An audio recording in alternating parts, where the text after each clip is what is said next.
Pranakasha live stream.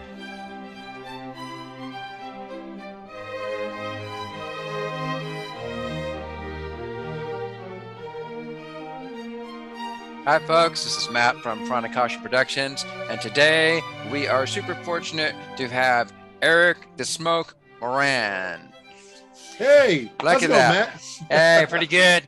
Now, Eric, yes, has a IMDb page that I have to read because it's so impressive. So off we go. Well, now, the most important thing on the page is that he's 6'3" and a half. Oh, they didn't put the half. 1.91 meters. I guess the half's in there, right? Yeah. Pure muscle. Like, yes. See that guy? You want him on your team, all right? Yes. No matter what the sport, baseball, basketball, football, life, especially on life.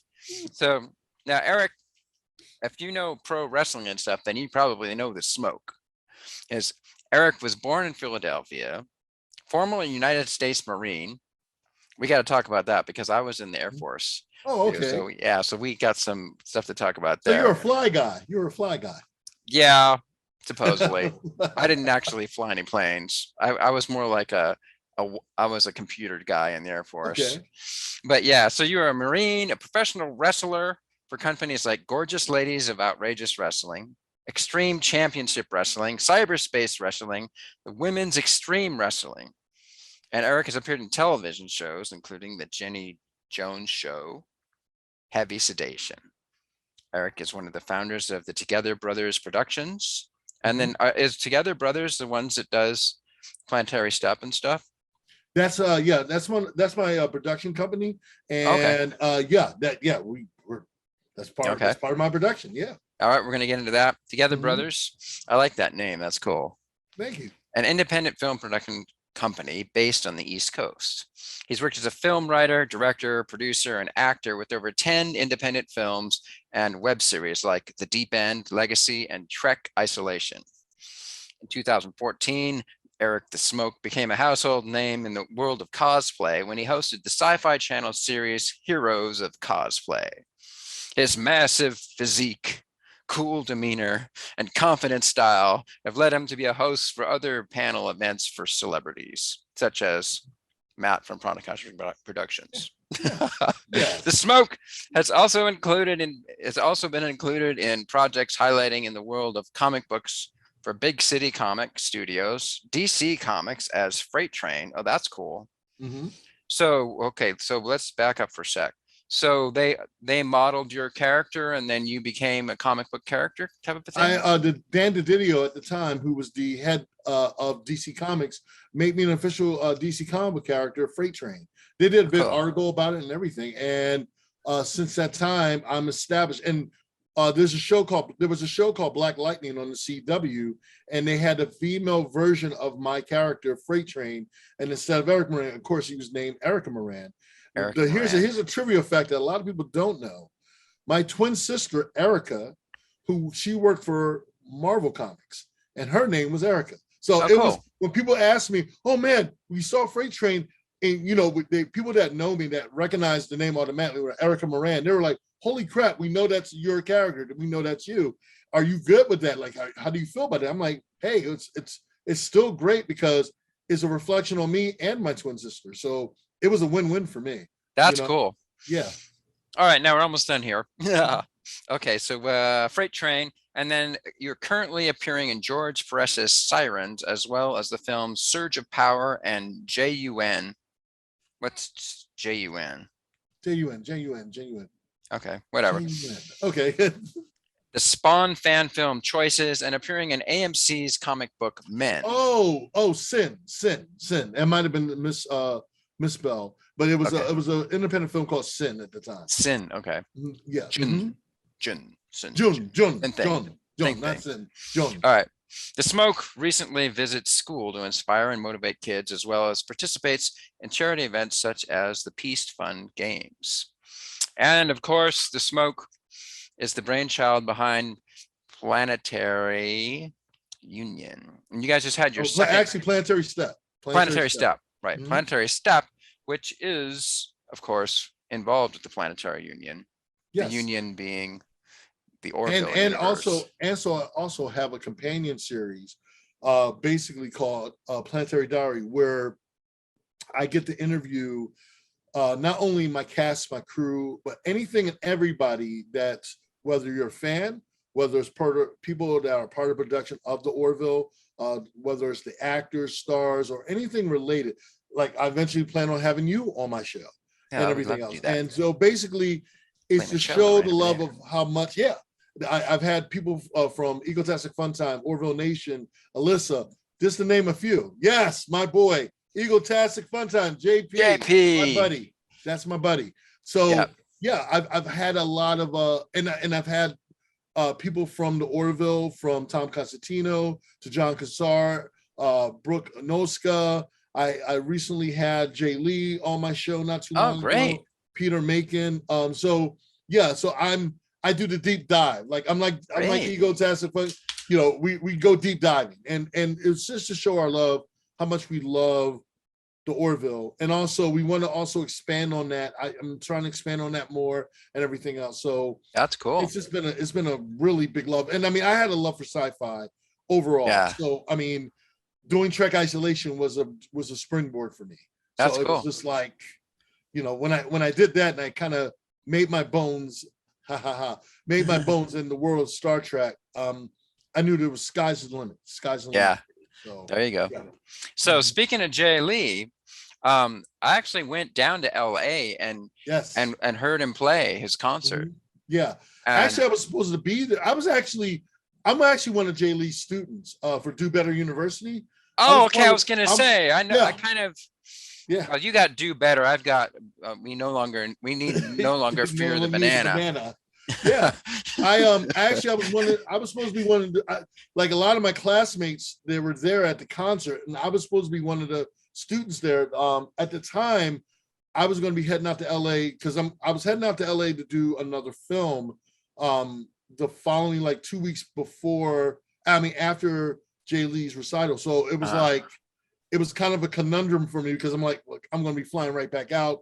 And it was kind of conflicting with my schedule. And I really wanted to be there because just about every one of my classmates were there. And I was just like, it was killing me. It was killing me. I was there. I went to the Sunday night. There was a Saturday night concert and a Sunday night one. Right. And I ended up hanging out with JP and Jessica, his girlfriend. And I sat with them. And Jessica scored me. I sat right next to her, and then JP was next to her on the other side. She scored me like the best seat in the whole place. I was like in the front row with the perfect view of the piano and the keys and everything. Nice. And it was so cool. And the thing is I didn't know what I dropped myself into. Like when I got there, I realized, well, this is like some kind of VIP event. There's like all these Orville actors and these producers and movie stars are here, you know, and they're all hanging out and talking to each other, and Jay Lee's about to play. And so that scene was worth, you know, going down there and checking it out. But then, and I went down there just because I'm like, okay, so he's on the Orville and he plays piano. So I just want to hear if he's halfway decent or whatever. So the dude is damn good. Yeah, I was seriously impressed. So, and I was really impressed because I play piano some, and I play violin and cello and stuff. Wow. And so I play piano good enough to be able to tell what's really good piano playing and what isn't. And that was super good. Really good. If you ever follow Jay Lee's page, Jay Lee will sometimes spur of the moment. He will go on live on his Instagram, and he will play like, just to get his flow going, he will play random like pieces. Sometimes in the afternoon when he's getting ready to start his day, he'll play randomly, and he'll play maybe anywhere between 30 minutes to 45 to an hour. And sometimes I just tune in, I put my phone down and just watch him play.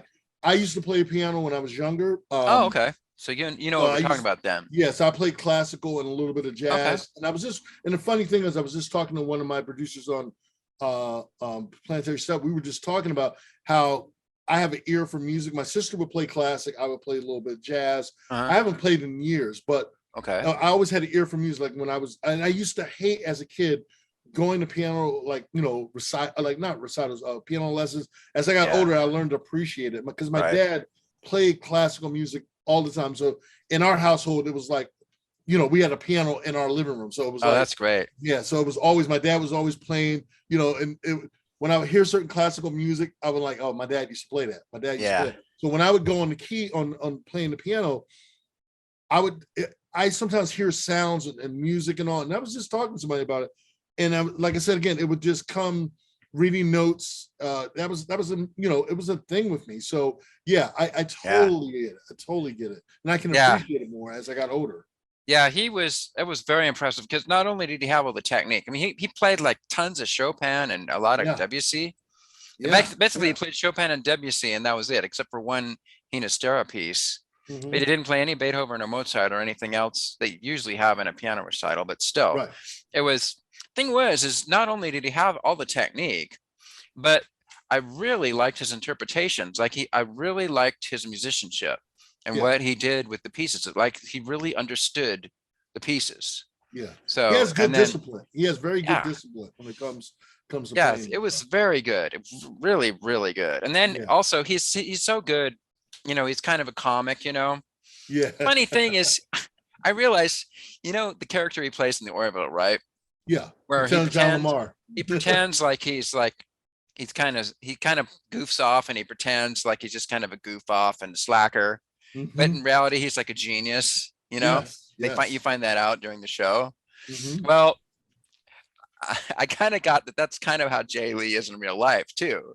Like he tries to be all cool and all hip. Well, you know what? He's very deep. Jay Lee is very deep. And I mean, in the time I've been in his class for DU University, we read these books and he really has a lot of insight. And that's the thing. With Jay, being in his class with Do Better is about bettering yourself in life and how to better yourself. And it doesn't matter what background you come from, what age, creed, color, doesn't matter. It's all about bettering yourself and how do you better yourself. And he's learning that at the same time, he's learning from us as students. We have sessions and he has different layers, but he knows he's very deep. I'll say it like this. I've learned so much, and we read a couple different books. One of them was The Alchemist. If you ever have time, try to pick up that book, The Alchemist. And we were deep, we had deep discussions about that book. And I'm totally into that kind of stuff. Yeah, so it was. He's a very deep, very deep cat. But at the same time, he does it where he makes sense when he talks about things. He makes sense. I mean, again, he's very deep, but at the same time, very cool cat. Right. Very insightful. So how do you do this class? Is it like, do you have to be there in LA or do you do it over Zoom or how do you do it? Well, we had a Zoom and during the time when COVID was really high, we had Wednesday classes. And so by the time we were graduating our class, there was another class already ready to go. And it was maybe around 15 to 20 of us, around 15 of us, 15, it varied because everybody had different schedules, but we were doing it. We were having classes on Wednesdays around 3 o'clock. In the evening? On the East Coast, on the East Coast for me, it was 3 p.m. For him, it was maybe 12. So we were all different. And so I was making sure, and I was working at home. So I was fortunate enough to be able to go online and be able to, be in most of the classes and all, and be one of his graduates. So, and it's an hour-long class.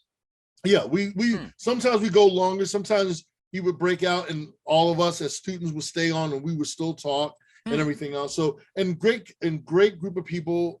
Some of the class, my classmates, I still keep in contact with because we're all scattered around, the world and stuff like that. So, yeah. In fact, one of my classmates, she does a voice appearance in the new episode for Planetary Step. So like I said, again, it's a nice, people that you never thought you would meet. You're meeting under one roof online and you're all talking about great things. And the one thing I love about it is the art of conversation. I'm old school, like you and I are both old school. We came from the era of the 60s, 70s, 80s. So for me, I come from the era of the dial phone, when you had to dial the phone and reading maps and pay phones and everything. So yeah. I love the concept of the art of conversation.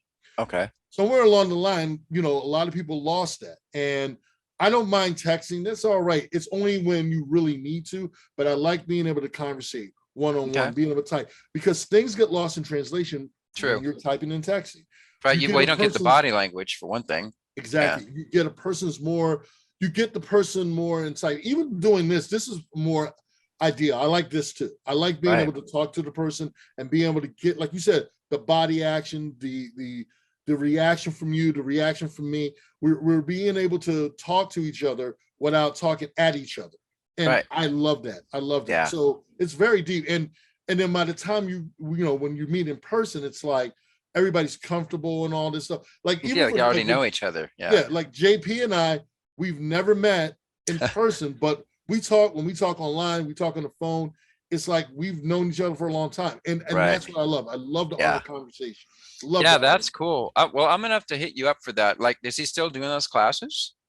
Well, he's not doing it as much because now with COVID lifting and all, it's more or less like, everybody still gets together and we all sleep. But because, with his schedule now and things have been kicking off in high gear for a lot of us, it's been hard to get everyone together. But there was a time, like if he starts up again, I'll definitely give you the heads up. I'll definitely give you the heads up on that. Yeah, because one thing is I went to the Sunday concert. The only bad thing was that on Sunday he didn't come out and talk to anybody. Okay. Or Saturday night, apparently he did. He came out and hobnobbed with all the guests, but Sunday he didn't. So I never got to talk to him. Oh, wow. Okay. I wanted to just talk shop with him for a few minutes. To just, pick his brain about some musical stuff, but it never happened. So, So I sent an email to him through his assistant, but I never got a response. So I don't have any way to contact him, at least. If he has another class, I'll definitely let you know. So this way, we can make sure you get hooked up and hopefully get in one of his classes and all. Yeah, that would be fun. It's very insightful. Very insightful. That's cool. Okay, well, that's very exciting. So, how did you get involved in the Orville then? I hope you notice I have this right here. Yeah, you know what? I got my ship. My ship is. I also have this. Hold on. Which one? I've got this. Okay. So I have the model and I have that. I have that also. And so I almost got the bigger one. I was very close. I was like, I even got the little Hero Click versions of the figures. But here's the one thing. Here's the one thing that nobody has that I have a one of a kind of. Hold on. Oh, yeah. I'll do one better. I don't know if you can see it or not, but I'll do one better.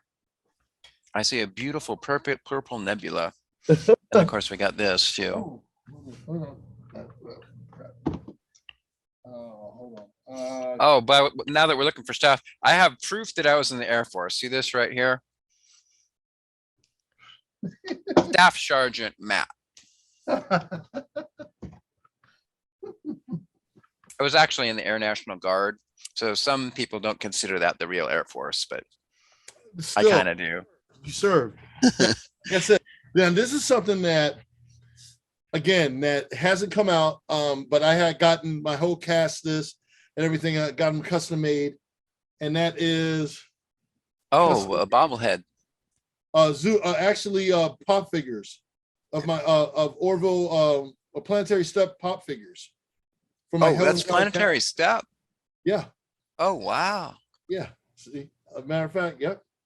Dude, you have connections if you can get your own Planetary Step dolls. Oh, that's actually the Smoke.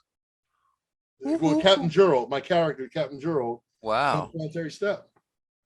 See? That's cool. Speaking of dolls, okay.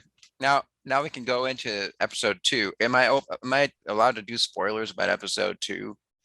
Yeah, well, the episode's out now, so yeah, people can tune in and whatnot. But yeah, we can talk about it.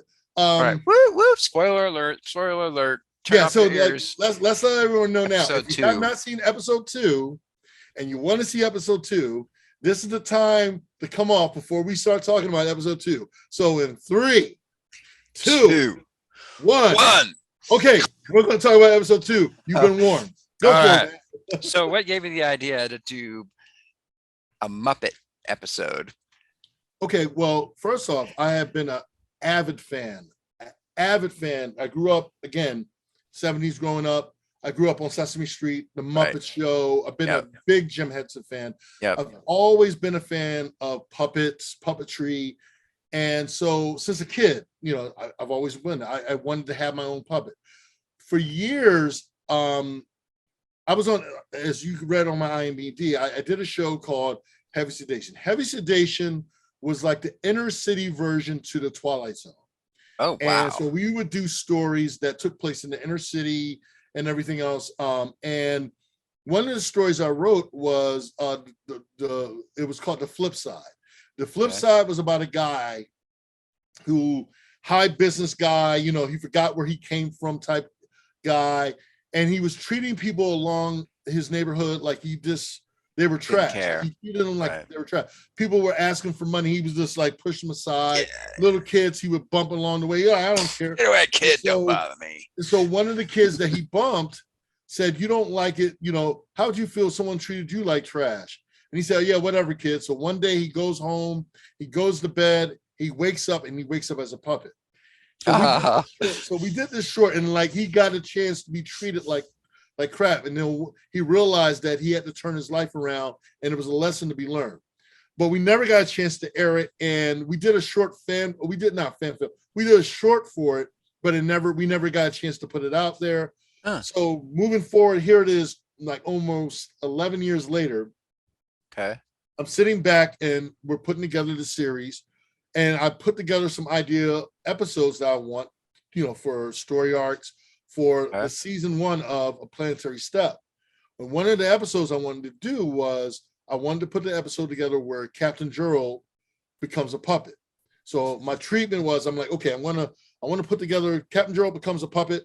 Something happens, he goes to a planet, negotiations happen, and so I sat down with my writers, Brian Lessick, Brian Terranova. Brian Lessick wrote the main script. Brian Terranova came in and he tightened up the script, and they both worked back and forth. And we got together and put this script together, and the guys just went for broke. And it turned out to be something magical, and we had so much fun with it. And then to top that off, Jay Myers, he is the voice of the elder puppet that's sitting at the desk talking to Captain Emmett. Jay Myers, like towards the end. He's oh, hello there. Yeah, he's good. He actually, pop culture puppets, he's the one that created my Captain Gerald puppet. He actually worked on Muppets in Space, and he worked with Frank Oz and for Jim Henson's company and everything. Cool. So he actually is the voice of the elder. Okay. So he designed my Captain Gerald puppet. On Twitter, do you follow that Muppet History Twitter guy? No. There's a guy on Twitter that I'm pretty sure it's called Muppet History. He tweets all this stuff all the time. Okay. And he puts out some really interesting stuff. Like there's a couple of videos of like where Jim Henson just goes out and starts improvising with Kermit and Fozzie Bear by this tree, and there's like these cows in the background. Have you ever seen that one?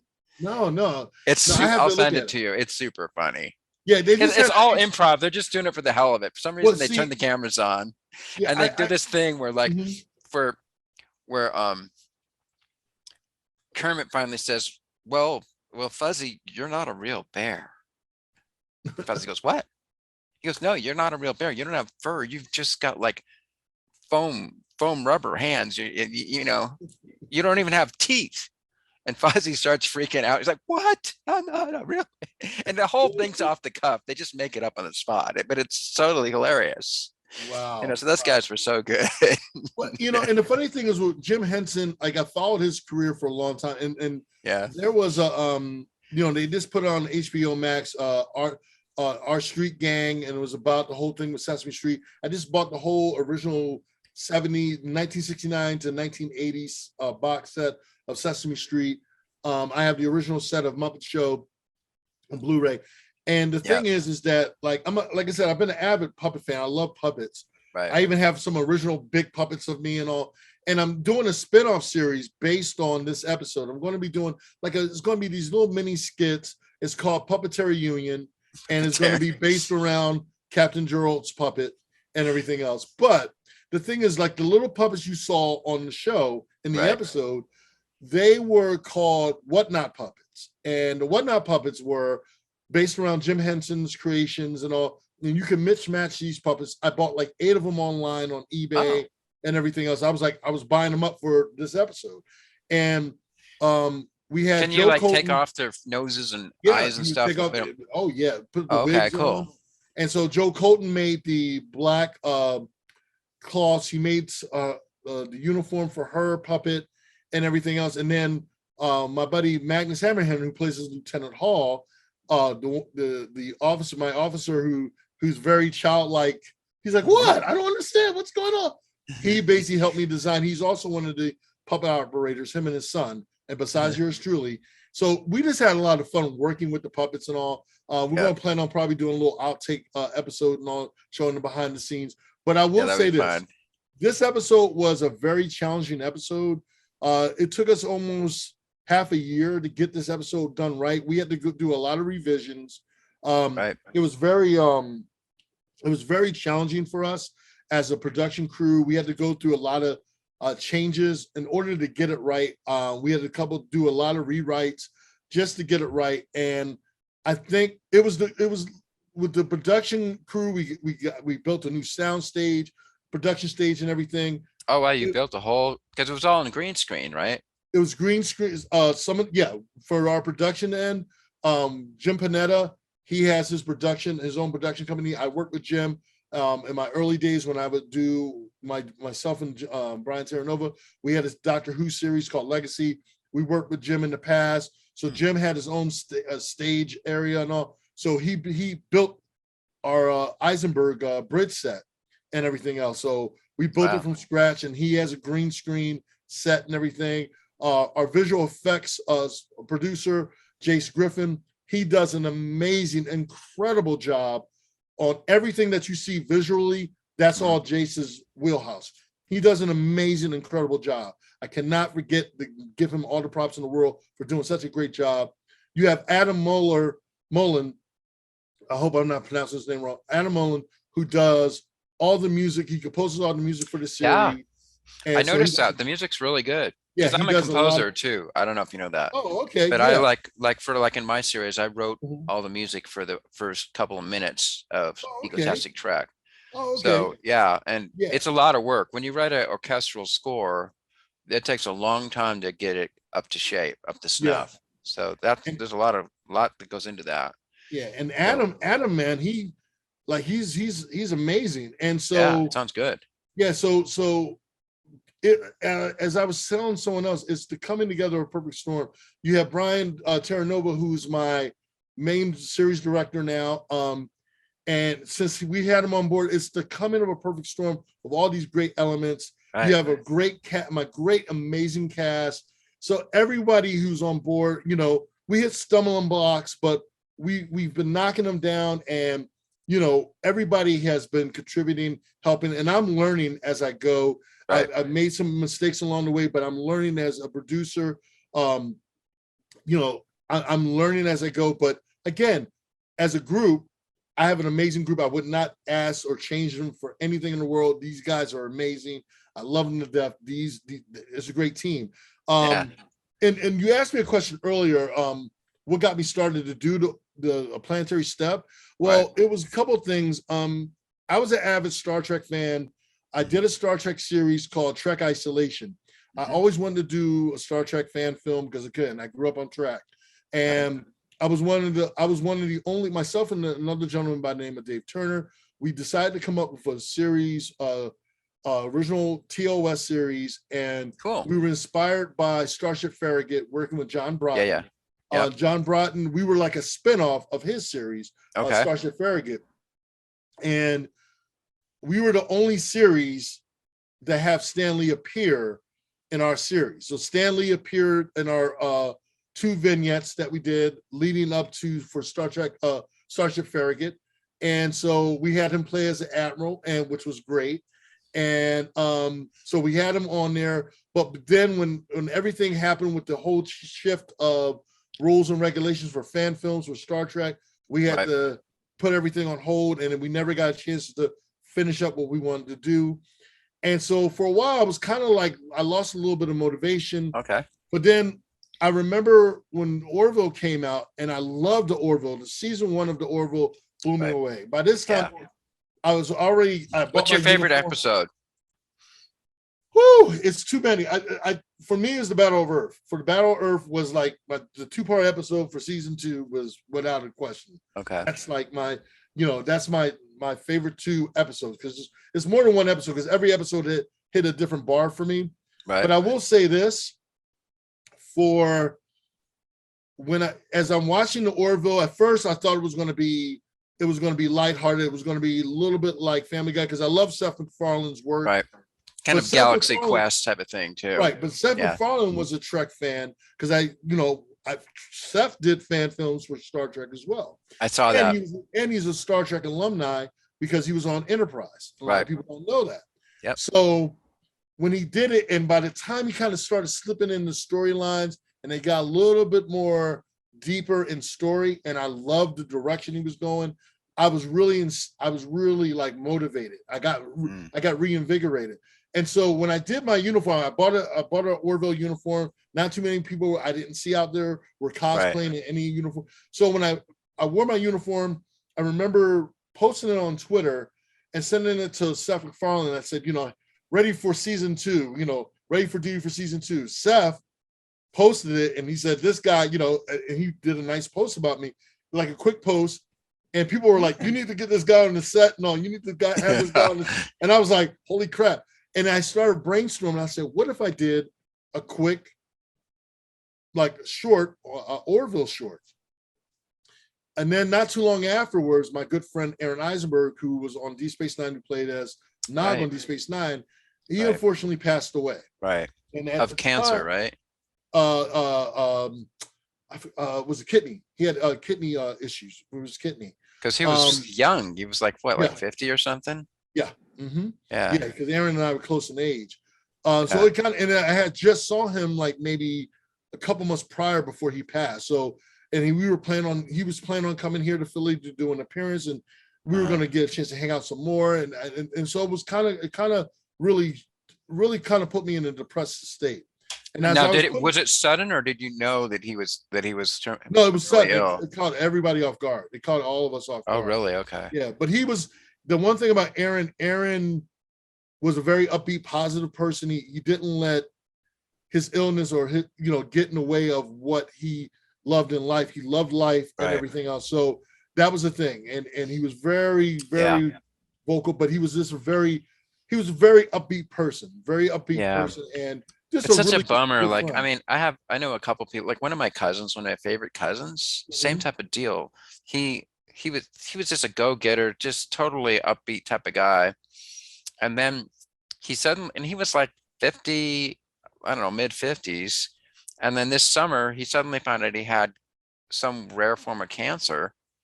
And like in 2 months he died. Yeah. That's just the thing that really pisses me off about that is when there's people that are like that are totally giving themselves to humanity, and you're like, we need more of these people on the planet. Why did they have to die? Why couldn't some other total asshole be the one who got it, So that's a real bummer when that happens. I ask myself that a lot, like you. I ask myself that a lot, and it kills me. But the one thing I've tried to do is I recently lost somebody. I recently just found out somebody in my family passed away just like a day or so ago. It was unexpected. I'm sorry to hear that. It was somebody very young. And so when you see that kind of stuff, and it's someone at my age, you start like, again, when I turned the age at 50, I was like, you start realizing like, hey, I only got fewer, like you've heard so many years left. Say, fewer of the years ahead of me than I did behind me. So I try to like embark on everything I do like in a positive way, because I'm like, well, that day is gone. I got to move on to the next day. Right, so your days are precious. So when I look at people that I've known or grew up on, or people that I respect or worked with, or people in my family, I try to remind myself okay, they did all these things in their life. I want to continue on and try to be just as upbeat and try to be as positive and leave stuff out there, because I'd rather put some positive things out there in the atmosphere. So if something happens to me tomorrow, they can say, hey, this person did all this stuff. He did all this positive stuff. He tried to make the world a better, upbeat place. Yeah. Than to leave it like, he was always miserable. He was always, and I deal with the one thing I'm not ashamed to talk about. I deal with depression. I'm really diagnosed with post-traumatic stress, post-traumatic stress, PTSD. Okay. Yeah, I'm diagnosed. Is that from being in the Marines? I'm so did you actually see combat when you were in the Marines? I was serving during Desert Shield, and it was all service connected. Without getting too deep, I deal with anxiety, I deal with depression. Okay. And I've been in therapy for the last 7 years. And that's something I'm not ashamed to talk about, because like, do you do any kind of meditation or anything like that? Yeah, as a matter of fact, I was just recently talking to somebody about that, doing the meditation. That's something I'm looking to talk about more with my therapist and everything. Because I'm into all that kind of stuff. Yeah. And I've heard more therapy about too. that. I've done like therapy for many years too. I find it super helpful. Yeah, so and that's one thing people need to hear and people need to talk about more. And so I'm not ashamed to talk about it, because it motivates people to go out to seek help, to talk about it and everything else, because I didn't know, like, the issues I have in dealing with, I have to deal with this the rest of my life. But the issues I was dealing with, I'm like, now I recognize what's going on, and I'm doing something about being proactive. I don't drink and I don't smoke, so that's a big major thing with me. But because I needed to find outlets to be upbeat and a positive, so doing the acting, bringing people together, trying to bring something positive in the world, it does help, and it helps in a lot of ways. It's very therapeutic. So when Aaron passed away, I was saying to myself, okay, I want to do something where I'm showing a tribute to him. I was kind of down. So when I was decided on naming the ship, I decided to name my ship after Aaron, the USS Eisenberg. So reached out to his wife, made sure, his wife was good with it, Melissa. She was definitely good with it. And we went on and named the ship the USS Eisenberg after Aaron. So when I did the first episode, the pilot episode, it was heavily dedicated to Aaron. JP actually played in the pilot episode, and I saw that.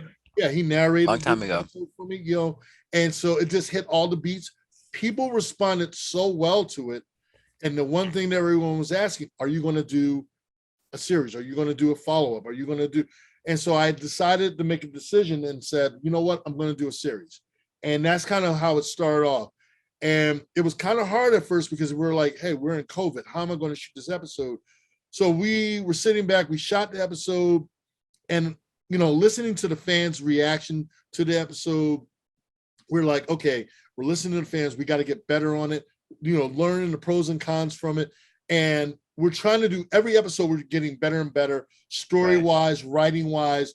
We want to hit the beats like the Orville, Next Generation vibe. To give you good story, to do good storytelling, to make you laugh, to make you think, to make you cry, to make you talk, to have a conversation. So, and where it's not to a point where it's like oversaturated with a whole bunch of but something to make you feel like the Orville. The Orville makes you feel like, it gives you that vibe, like Trek did, Next Generation did, where it made you think, but also at the time, it was like, wow, I can't wait to watch more. It made you want to come back for more. So that's what we are doing. Well, and, you know what? Thinking back to the first episode of the Orville, the episodes that stick in my mind is About a Girl. Okay. Right. That was a big one, especially the ending. I wasn't expecting that ending, but I thought that was really well written to do that ending like that. Yeah. And then the other one was the one about when you're on the planet with the upvotes and the downvotes. What was that one called? I can't remember. It doesn't matter. But you know which one it is. Right. And then matter of fact, Tom Constantino sent me a prop from that episode. Oh yeah, JP got one of those too. Yeah, that was. And then awesome. the episode where you learn about what Jaloja is, those Yeah, three are the ones yeah, that stick in my mind the most. yeah. And Yeah. the one about a girl, which really hit me, the one about a girl, I wasn't expecting that. Mhm. Like, and it was so deep because you thought they were going to just wrap it up Have a and happy ending, right? yeah, and it wasn't. It was like that. It was real. But it was deep because it had funny moments, but it was deep at the same time, and it Yeah. kind of made you choke up, and you're like, I'm not crying, I'm not feeling anything, you're not feeling anything, and it made you talk, it made you think, but at the same time, you were just sitting back like, wow, that's some good writing. Speaking That's of Borders and Clyde, and I don't. Have you watched The Expanse? I haven't. You know what? Now here's the thing. I'm I'm friends with a couple of people on the show. I'm friends Okay. with a couple of the cast members. I'm one of those people like Babylon 5. When Babylon 5 came out, for example, I'm just using Right. a quick example.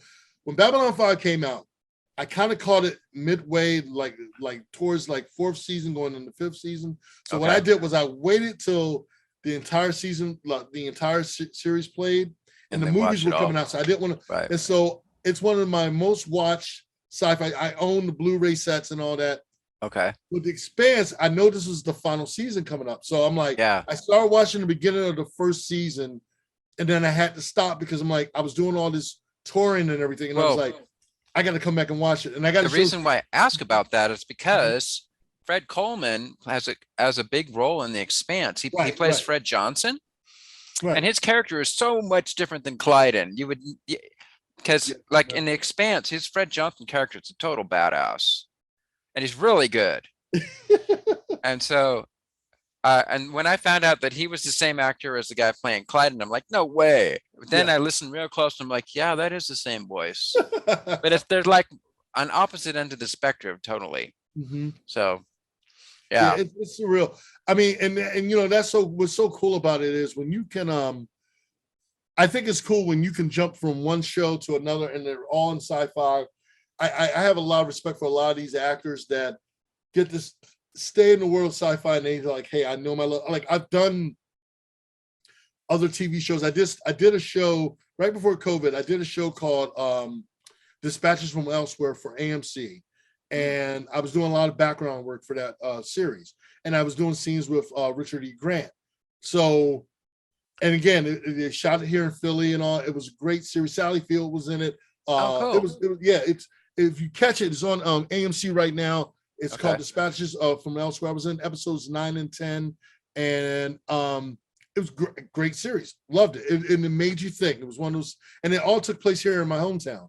And I was also in 21 Bridges, Chadwick Boseman's last film. I did a couple seasons. I played as a police detective doing background work. And so, but the thing is, people ask me, "Oh, do you want to be like a big time actor?" I'm like, I'd rather be that guy that you always see in the backdrop, that you always recognize, whether it's the Orville, whether it's Star Trek. I want to always be that big guy that you see. Like, I've seen that guy. He's in this. He's in that. I don't But need you never any know, because big, Boba Fett was one of those type of dudes. And then look what happened. He got his own Yep. show In decades fact, later. you know what? Later on, I'm going to send you something on your DM. I'm going to send you something that I did. I did a record. Like I watched the Bad Batch. I love the Bad Batch.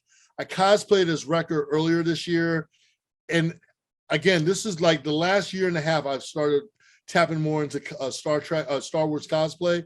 Okay. And I did Wrecker from the Bad Batch, and I mean down to the eye, down to this. I mean, I totally got in character, and people went nuts over it to a point like it went viral, and people were like, "Oh my God, you need to be on the Mandalorian to play as a live version." And I have to send you the video, and then I just did something because Book of Boba Fett came out last night, Right. and I watched it last night. Yeah. And I met Tamro. I met him some years back, and this is when I had hair still. And so meeting him, and he's like, I'm just here. I'm this big guy. And here he's short guy. And I look like, he's Samoan. I look like I could be Samoan. And I'm just like, oh my God. And he's like, how you doing, brother? And I'm like, oh my God, like dude, you're Boba Fett. So I get taken back, but I love acting. I love the idea of being able to do something outside of character. I've been like this. People that grew up with me that know me since elementary school, I've cosplayed before the term cosplay was even a household Okay. name. So like there's pictures of me in the 80s. Me and my buddy are dressed up like Crockett and Tubbs, and we got our bikes, and I'm dressed like Tubbs, and I'm wearing, and I mean, people thought I was the odd guy. I was that crazy guy. People laugh to this day that knew me in high school. Were like, yo, he was like this back then, and all this stuff. And the fact that I carried that over throughout the course of, after my time in the Marine Corps, even when I was in the Marine Corps, when they had movies like Dick Tracy came out in the 90s, I was going to the movie theater dressed like Dick Tracy with the yellow hat and the long yellow trench and all. And I didn't care. I was like, hey, I'm off the clock. I'm going to go see Dick Tracy. There was no shame about it. And so I tell people now the geeks and the nerds now rule the world. Like we're now the guys. We're the cool kids now. Like when I was a kid, I played violin. I was a kid who played violin, right? And back then, like some people liked it, like some of the girls liked it, but all the guys thought it was just stupid. But then what happened, like in the 90s, somehow playing violin suddenly became cool, and stuff like that. Like something happened in society where now the outcasts suddenly became the cool people. It's I like that. So okay, just a weird thought popped into my head. Like just the other day, I was telling a person how my first day of basic training. I did basic training in Lackland Air Force Base in San Antonio, Texas. And I still remember, and I was hoping maybe you could tell maybe your story if you felt like it. But like when I first arrived there, the first thing the drill sergeant does, there's like 3 or 4 of us there, and it's like 10 o'clock at night. The guy just immediately lays into us, just starts yelling at us, right? And the 2 other people, or the 2 or 3 other people next to me, were just like terrified. They're like, oh, but it was so funny because I just started laughing. I was like, this is ridiculous. This is just nuts. And the more he yelled at me, the more I laughed. And the more I laughed, the more he yelled. So I don't know. I mean, you've seen that happen to people, right? Well, for me, when I was in boot camp, it was a culture shock. First off, culture shock. Of course. Because, I have 2 older brothers that were Marines. Okay. So, they tell you this, you see it in movies, and you're like, oh, I'm prepared. I'm ready. I know what I'm going to expect. I'm going to tell you right now, you're never going to expect. And I came during the time, I was in the Marine Corps at the time when the Marine Corps boot camp was hard. It's not like it used to be now. It was totally different back then than it is now. So I got to tell you this. I'm sorry. It's so funny. Go for it. This is, and then we're back to you. So right. This is Air Force. I always love to tell this story. Well, Air Force basic training, or we had to do like the obstacle course, to qualify. And then, there's these swings and stuff like that. But then there was these, half of the things they said, well, we can't do it today because it might start to rain and someone might slip and fall and hurt themselves. So we'll just check off the box there and say you guys all did it. That's the Air Force. Oh my God. Oh, you guys don't know how good you had it. For us, I just remember when I was on that bus, and I remember it was like 11 o'clock at night. The drill instructors, that one drill instructor, get off the bus. And they had that voice, and they projected that voice, get off the bus. And I'm like, what the hell? And so that voice, when they ejected that voice out, first of all, that voice creeped you out because you were like, what the hell? Here you got this guy, this man with the smoky bear. He's coming out. Right. I want you out of that. And this is the first day, right? Yeah, it was night. So, you're thinking that, oh, I know what to expect. And man, you have all these, and mind you, this wasn't even our drill instructor. This was like the receiving drill instructor. So he's just receiving you and telling you to go get your items, your bags and everything. Right. When we got to our initial, drill instructors, man, you talk about culture shock. I learned to appreciate my mom and dad. Like I was I was semi-rebellious, but when I got to boot camp, I learned to appreciate mom and dad on a whole different level. Yeah. I love my mom and dad, but I've really learned to appreciate my mom and dad even more when I got back out of boot camp. But boot camp was a major culture shock. I learned a lot. It was something. And in the Marine Corps, they did not play. I mean, like what you just said. Oh, we'll just write it off. They were like, oh, you. I remember when I had to go to the gas. Quick story. So we had to go to we had the gas chamber thing. Oh yeah, I had to do that. Yeah, the tear gas. Right, the tear gas. So yeah, I'm so nervous, and we're at formation, not realizing that my legs, you if you're standing at a certain point, you can lock your knees. If you lock your knees, you can pass out.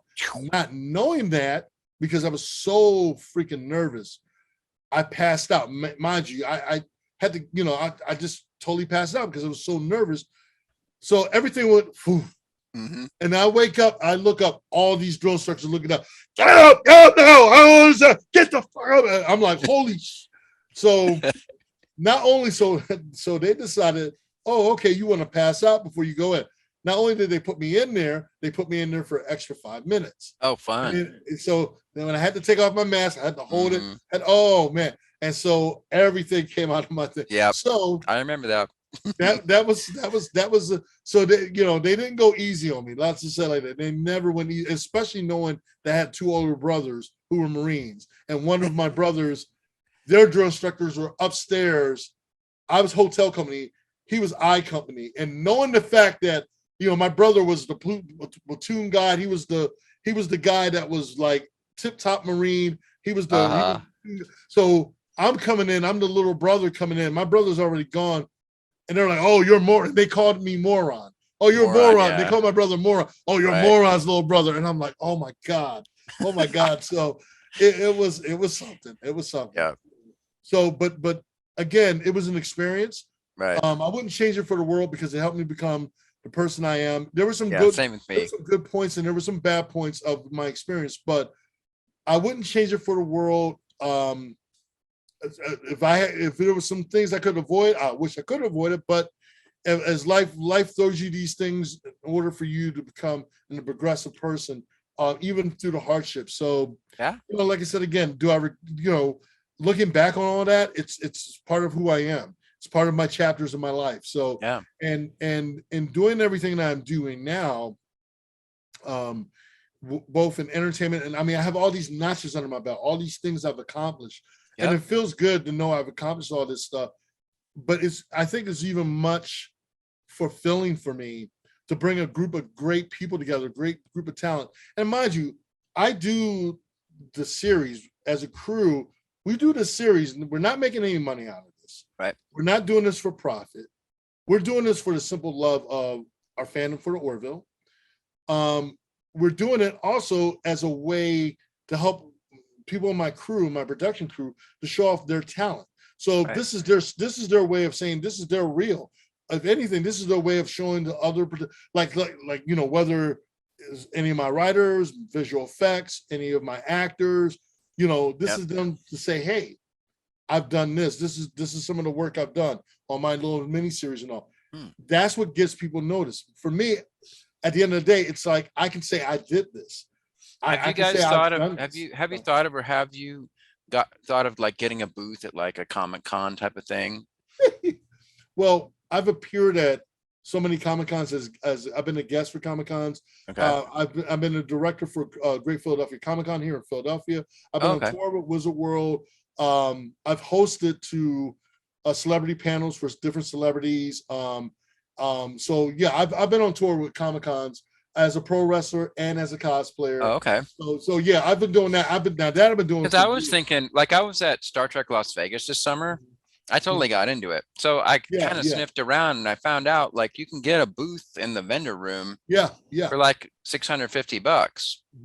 And I'm like, well, if I have like 2 or 3 people in my booth, that it costs like $300 to get a badge for the whole week anyway. So that you don't even have to really sell anything to break even. So I'm like, I'm going to try to do that next year with my show. Yeah.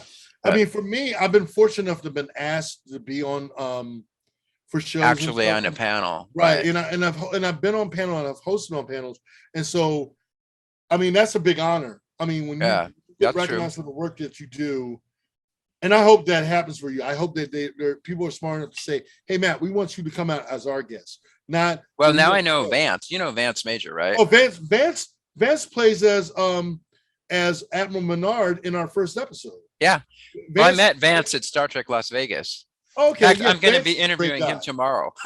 Vance is my boy. Vance is my boy. Vance did the very first Orville fan film, Mariana's Trench. So yeah, and that's how me and Vance met, because I knew Vance for his Trek projects and everything.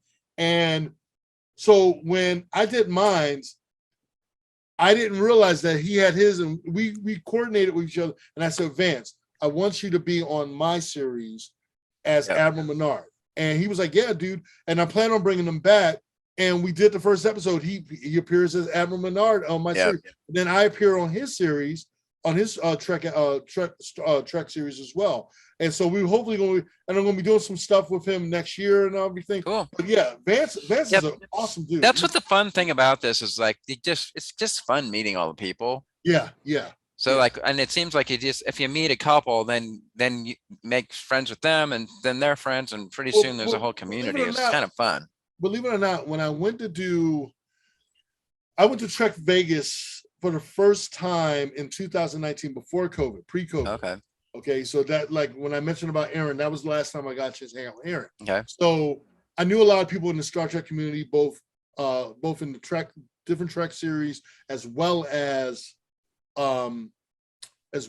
like fan films and all that. So did you ever meet Armin Shimmerman? Did you ever get to know him? I met Armin Shimmerman in passing. Like, I've been introduced to him in passing. Matter of fact, my wife, Avery Brooks was a big reason why me and my wife are together. You knew Avery Brooks? Yeah, we're friends with Avery. I haven't seen Avery in years, but Avery played a big part in me and my wife meeting. And I always tell the story. Yeah, Avery was doing an event here in Philadelphia, and we have a mutual friend. And when he was speaking here in Philadelphia, I was the first one there, and my buddy was like, "Hey, you see Avery? Relay this message to him." And I was like, "Okay." So at one point, I wasn't going to go to this event because I'm like, "Oh, it's going to be." I was going through a depression at the time, and I was like, "I'll just go." So I was the first one there. Avery comes in. I say, "Avery, my friend told me to say that." He says, "Do you have your cell phone with you?" I'm like, "Yes, sir." He was like, "Let me get your cell phone." So he calls my friend up, and he's talking to him. So he said, "Make sure you sit in the front row." I'm sitting in the front row when Avery's going to do. And I told Avery what I've done as a pro wrestler, writer, and all this stuff. Right. So here comes this young lady, and I'm thinking, wow, she's really pretty. She must be with somebody, though, because my luck, all the women I've been meeting, she'll probably have a boyfriend or something. So me and this other guy, we're sitting there. His name is Scott Brody. Scott has his own Syfy channel and all this stuff. So he and I are talking. He's an actor. So Scott and I are talking. I see this young lady trying to find a seat in the front row. All the seats are just about taken. There's one seat left. I told Scott, shift down one. Scott has the whole row moved down one. And Avery is watching me doing this. So she wants to sit next to me, and we start talking. And Avery's like, that was it. So Avery when he's doing his presentation, he's talking. He said, "This young man here, he's a pro wrestler, actor, and all." And he's giving me all the and he's giving me this little nod and all. So fast forward, now that's the day when I met my wife. And then after that, we were going out every day from that point on. Fast forward, almost like 6-7 months later, I'm doing an appearance with Avery here in Philadelphia. I'm in the green room with Avery. So I tell Avery, now my wife is a school teacher. Avery's a college professor. So Avery and my wife have been talking. So Avery and my wife had talked, and they were talking shop. And I told Avery how I thought about. What does he teach? I'm not sure if it's history or English. I'm not sure. My wife could tell you better than I could, because they were the ones who talked more depth in the show. And at the time, I told Avery I thought about proposing to her within within a year. Like, I told him at that time, it was 6-7 months into the relationship. So I told him I thought about proposing to her like in 6 months from now. So he was like, he looks at my wife and says, and we're sitting in the green room, we're all sitting at the table.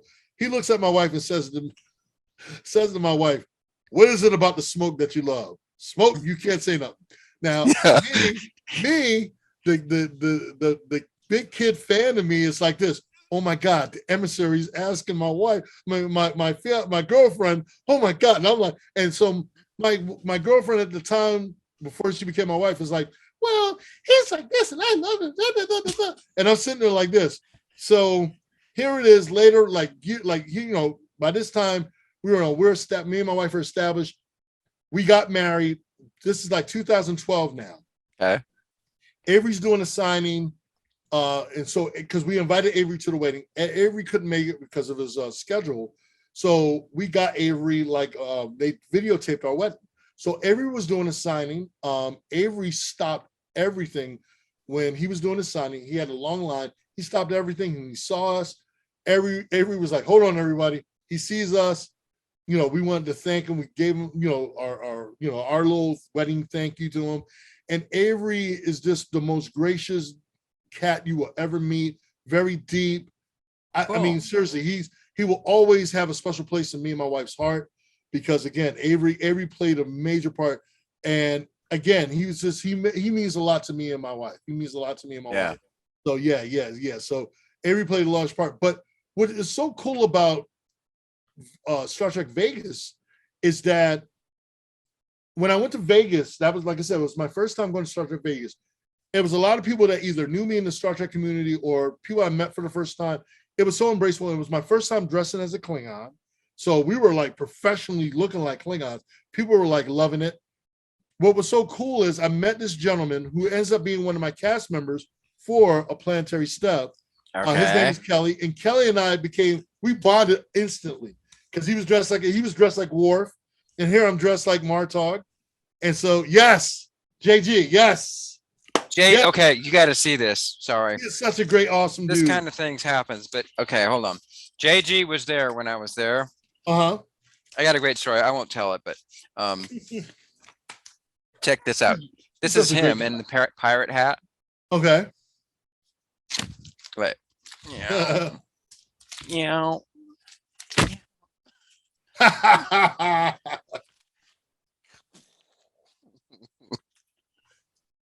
He's a really fun guy. He's a really down to earth guy. Yeah. Really, really down to earth guy. And he was on Axonar, of course. I mean, seriously, that's what I said with the community itself on the whole.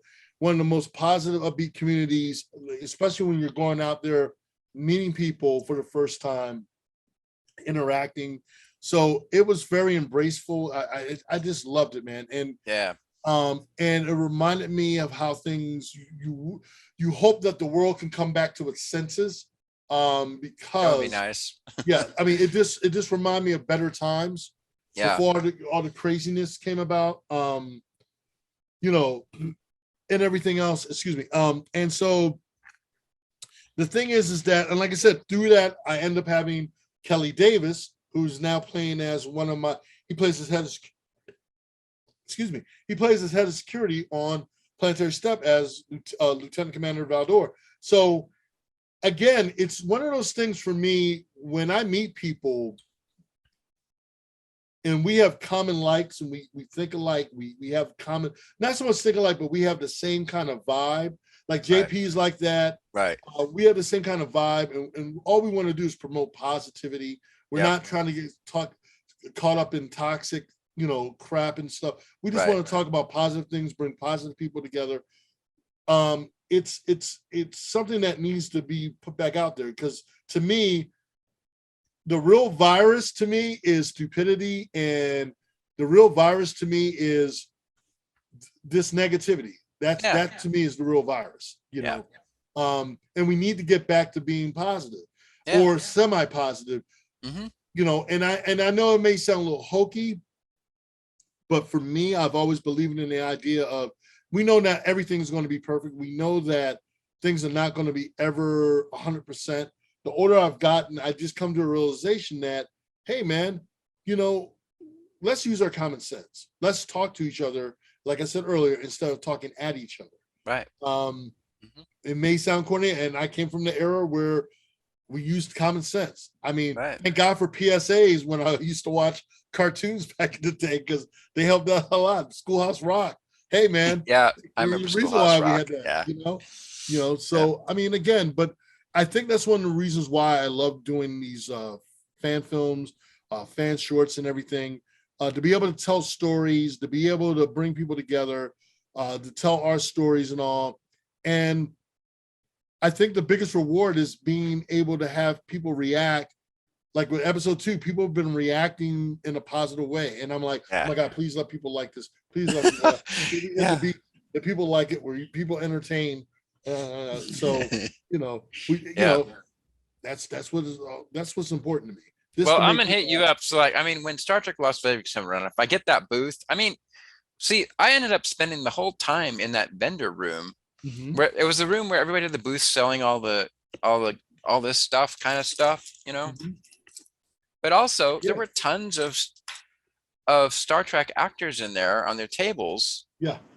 And the thing was, there was so many of them that there was no line, so you could just go up and you could talk to them.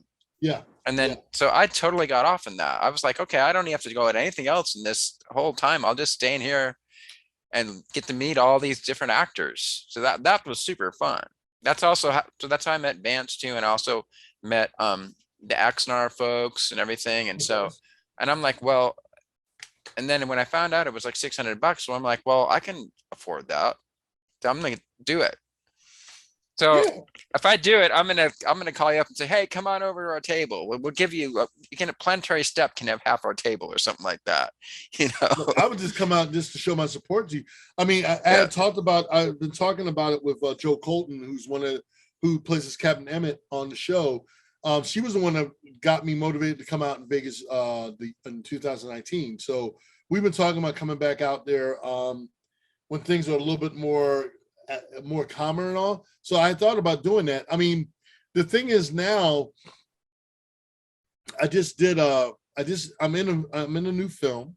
It looks like it's going to be hopefully coming out next year. Surge of Power, where there's smoke, and I'm very happy because the people that are in it, Robert Picardo's in it, Tim Russ. Oh, cool. Just to name a few. Nichelle Nichols was one of her last films that she did. Just to name a few people. To be able to work with them was a major honor for me. So, have you heard of this? Yes. Love Robert Space Picardo's Command. In that too. Space Command. Yes. And Robert's great. I mean, and of course Doug Jones. I've known Doug for years. Doug for years. Love Doug, man. Have you? I mean, you could kind of fit into that.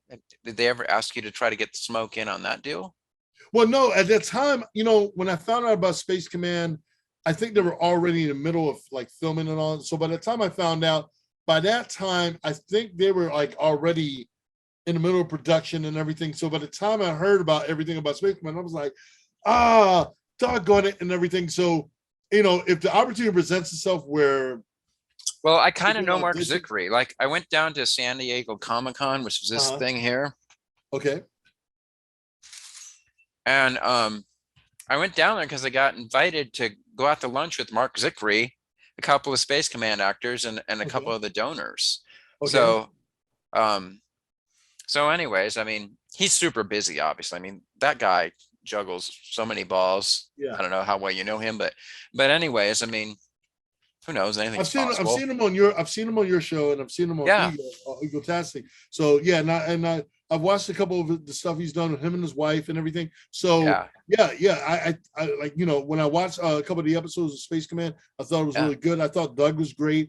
So the fact that they were able to get a lot of veteran actors on there from different sci-fi shows, again, loved it. And then the fact that I was able, and Doug was on there while he was doing Discovery, and so I was like, and again, love Doug to death because Doug is one of those actors that is an inspiration to me because he's paid his dues for a long time. Doug is and the fact now that he's now one of the people that when you see his Star Trek Discovery, you see his name pop right up. Yeah, he's one of the lead cast members. Well, he's one of the people's favorite characters. Yeah, and I remember my two favorite characters is Doug Jones, and then I really like David Ajula. Yeah, Dave. He's rocks. It's funny. I talked to Dave back and forth on Instagram. Like I'll send him stuff, and he'll like, "Oh man, thanks." Cool. I have never met him in person. I was very close to meeting him in person. Never met him in person yet. I'm hoping that I get a chance because then he'll be able to like, dude, Yeah. But I just sent him some holiday wishes. But with Doug, it was funny because I've known Doug since 09. So I mean, cool. there's a picture of all of us together in 09, me, him, Billy D. Williams, is like a group of us in this really nice shot in Chicago. And I have to send you that picture. And again, these are moments that, you know, you look back on, you're like, man, oh man, this is an epic shot. And so it was a really, and the thing is that Doug is such a nice, down to earth dude. You can tell, you know, and I mean, I remember he was doing an appearance with me. My table and his table our tables were side by side.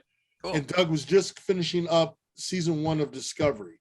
Okay. And he was just coming off the plane, and he and I were sitting with each other. We were talking about it. I'm like, dude, and he took, like, me and him took some pictures. My wife and him took some pictures, and we were just talking and just catching up. And the last time I saw Doug, when I was in Vegas, matter of fact, when I was in Vegas, we did like a little group shot with me, him, Shaniqua, and everything else. So I love her too. I mean, she's down to earth. Yeah, I always loved her. Even in the first season of Discovery, I wasn't really into as far as a Star Trek show. Mm-hmm. And I wasn't really that much into her character. Mm-hmm. But then I saw her on an interview on, what was it called? Like After Track is what they called it. Yeah, After Track. Mm-hmm. And I was like immediately in love with her. Like within 5 minutes, I'm like, oh, I love this person. So I really dig her, you know. You know, so. and there's like, people ask me what I think about Discovery. I don't have a hate for Discovery. It's not the actor's fault. I just think that I hope that, like, there's been some good episodes, and there's been episodes I'm like, okay, I can do it out. I mean, again, I'm not going to be one of those people that are going to be hard on it, because again, not every Star Trek episode was, not every Next Gen or TOS, even Deep Space Nine. Deep Space Nine is like my favorite out of all my Star Trek series. Deep Space Nine is my favorite series out of all of them. Yeah, mine too. But I wasn't Except for TOS. Right, but I wasn't a big fan of the first season and a half of Deep Space Nine. Really? But this, like, Next Generation, I like. The thing is about Deep Space Nine is that the pilot was so good. Right, the pilot was like, I was so sucked in. I was like, okay, this is my show. Right. But I like there was Deep Space Nine, then there's Next Gen, TOS, Enterprise, and Voyager. But see, Voyager Enterprise is a mixed bag for me, because there's episodes I loved about both of them, and other episodes I'm like, okay, I can put it on the cutting room floor. Overall, Trek to me is just, Trek is Trek. I love Trek. Right. But there was some stuff I could do. Like the first 2 seasons of Next Gen was like, they were still trying to find their footing.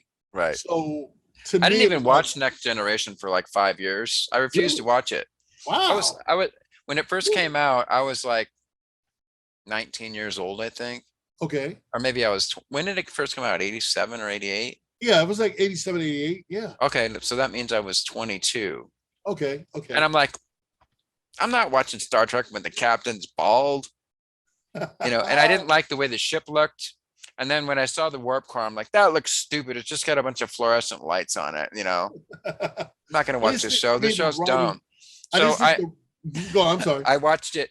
I would walk by, like, I was in college and they would be on the big screen TV, and I would watch by and see parts of it. And I was like, I'm never ever going to watch that. That sucks. And then finally, I think I watched Deep Space Nine before I watched Next Gen. And after I watched Deep Space Nine, then I went back and started watching reruns of Next Gen and finally started liking it. Wow. Yeah. For me, Next Gen, the thing with Next Gen, conspiracy episode really pulled me in. Conspiracy episode was when that got my attention. Is that the one you mean the one where they were like aliens, UFO? Yep. That one? Yeah, and they never went back to revisit that episode after they were like, yeah, the beacon was on Earth, and they never came back to revisit, which they freaking should have. But what was so cool, the thing was about that with Next Gen, they were very over the top. Oh yes, you know, the days of Captain Kirk and the Enterprise, and they were very over the top with it. And then when the writing kind of got a little bit more subtle, it was a little bit more. Captain McCarthy got less voice. Loosened up a bit. He was kind of loosened up, and he's like, you know, the And Stargate. Riker was like, Yeah, yeah. You yes, know, sir. yeah, and where Picard was more like, yes, I used to serve on the USS Stargazer and all this stuff. So it got more, it kind of found their footing. With Right. Deep Space Nine, it took them a little bit to find their footing. There were certain episodes in the first season I liked, but not every episode. But it didn't fall in the same pattern as Next Gen. And then once they, I mean, seriously, once they picked up their stride, it was like this. Deep Space Nine, it was like, okay, Deep Space Nine goes without saying. Right. That was like, well, once Quark and Odo started doing their banter, that really made it start happening. Yeah. And then Jake and Cisco, when they developed their relationship.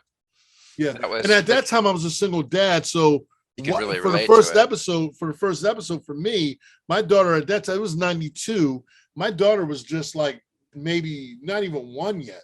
And I remember sitting watching the first episode with her, like taking care of her, watching Deep Space Nine in uniform, in my Star Trek Next Generation uniform, with her, holding her, watching it in 92. Oh man. Do you remember the episode? It was called The Visitor with Jake and his dad. I remember when I watched that episode, I bawled. In fact, you know what? Saraf Lofton, I can't remember. Am I saying his name right? Sirach. He was there at Star Trek Las Vegas. Yeah. And I went up and talked to him, and I was talking to him about that episode. And I started crying right in front of him. Oh, wow. In fact, when I think about that episode right now, I'm already getting tears in my eyes. Wow. I was like, it just totally hit a nerve with me. And I was like totally bawling. And then I went and told my wife about it, my previous wife. And then I started crying all over again. And she's like, I've never ever seen you cry ever. What's with this show? It just, something about it just really got to me. Yeah. For me, for that episode, it hit me on a personal level. I remember telling Avery how much I loved The Visitor and Beyond Stars. Yeah, there you go. But for The Visitor, because it hit me on a personal level, because I had lost my oldest brother not too long after, maybe a year or two after, like The Visitor came out, I think in season 3. And so it was like maybe 2 years after my brother passed. So it was still fresh. I was very close to my oldest brother. So seeing that episode really brought back a lot of memories for me, because of the kind of effect that Jake had, like, you know, losing his father. For me, it was like losing my brother, what kind of life my life is without having my brother. If it was only some way I can bring my brother back. So how my life would have been if my brother was still here. I still think like that. So that episode hits me on a very personal level. But as I was telling Avery, I said, you know, I'm like, that came with good writing. And then Beyond the Stars was so deep on so many levels. It was so deep. You know what I found out? Mark Zickrey said that he's the one who came up with the outline for Beyond the Stars. Okay, wow. He didn't actually write it, but he wrote the outline and he gave it to the writers and had them do it. Wow. Yeah. Wow. Yeah, because that was such a great episode. Yeah.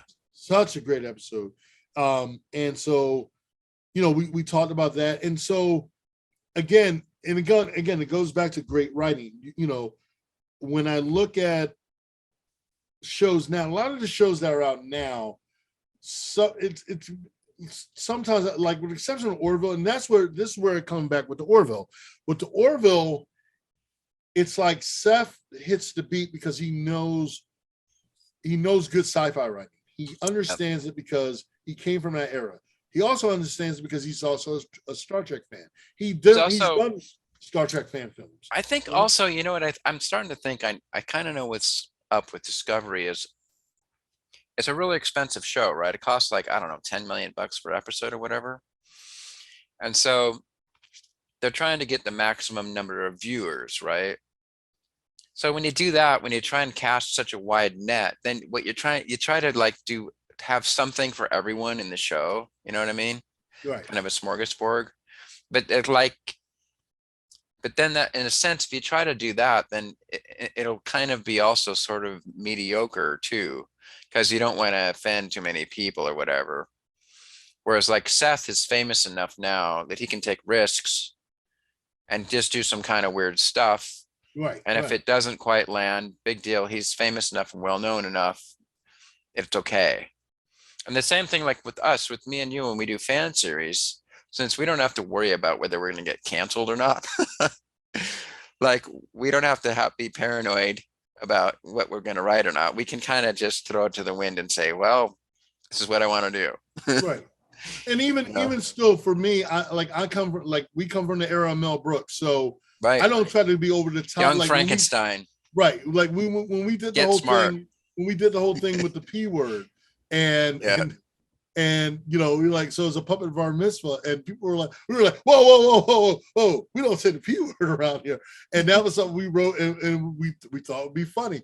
And so the thing is that for me, like you said, like me personally, like when I watch Discovery, right, I want to learn more about the crew. Like you now have established crew, like the main bridge crew. Let's talk more about the bridge crew. Like, it took us 4 years to even figure out what their names were. Yeah, like my wife, like, and I've met them. I've met them on like, you know, at Vegas. Very sorry nice for those actors. Where like they just sit on the bridge and they don't have any lines season after season. They just sit there and. I mean, I think it's awesome. I think it's awesome they're getting all the work. Like they're getting great work. But I mean, look, Chekhov, Sulu, Uhura, Scotty, they all got at least some lines. Yeah. So now they're getting more established, but it's like, okay, like I noticed, like it was the past episode, it was a new episode they put out, and I said, hey, wait, where's the bridge crew? I'm like, none of the bridge, like it was an episode where none of the bridge crew was there. They had all these other people in play. I'm like, I had to go on IMDb just to check. I'm like, please don't tell me they got rid of them. They've been here all this time, and they only missed like one episode where none of the main bridge crew was there. But then they came back in the next episode. Yeah. And so, but yeah, they deserve. Like Mary Wiseman had took a step back. I don't know if she's pregnant or she had her kids and all that, but you know, and I like Mary Wiseman's character. She was at Star Trek Las Vegas too. Yeah. And also. And her husband was there too. Noah. Oh, okay. Yeah, Noah. Yeah. Okay. Yeah. And she's very upbeat. I love her character on the show. Like my wife, she reminds me a little bit of my wife and all, like her personality. Yeah. And so, but the thing is that you know, I don't blame none of the actors. I want the writers to be a little bit more able to tell good storyline. You don't have to be all over the you don't have to be all over the place to be able to say, okay, let's do some confined stories, where like they kind of started doing that in season 2. They started doing that where they started doing these stories where there was one episode they were on this planet. It was Captain Pike, Michael, and the other crew crew member, Navigator, black girl. They had them on this planet where they didn't use electric or something, and they found this communicator, and they were trying to bring technology back to the planet, but it was isolated. It was almost like almost consolidated episode focused on them being on a planet. It reminded me of old Trek. Right. I remember that one. Okay, so it was a good episode. It was all taking place in this church. It was a good episode. I remember that one. Yep. And so that was good. And I said that kind of took me back to the finally, so I'm hoping like with Brave New Worlds come out. With Brave New Worlds coming Strange out. New Worlds. With Strange New Worlds. Yeah. I'm totally looking forward to it. Yeah. Yeah. I'm hoping that they're like, hey, we're listening to the fans. We're listening to people's thought processes, and we're going to take it back to the way how it used to be. And from what I'm hearing, the little feedbacks I've been hearing and what they've been talking about, they said they're gonna steer it towards how it used to be, like not soap operatic or anything. They're gonna be more focused on more episodic, like one, you know, next episode we moving on to the next episode, and not make it so where you're trying to follow along, and if you miss one episode, arc. Yeah. And don't get me wrong, I think some of the Trek episodes are great with, you know, even for Orville will do an episode and they'll have little things that happen that will carry on to next episode, but that's not the main focal point. You're still working on this one main story. Right. And they haven't lost their strive on that. I just think that you need to get back to that. There's some series you can get away with that on, but you can't do that with, it's not the go-to formula for every show, especially when you're dealing with something iconic like Trek. Trek is important because there's so many people that are invested into it, so many generations. You have 3 or 4 generations now that are invested in the Trek.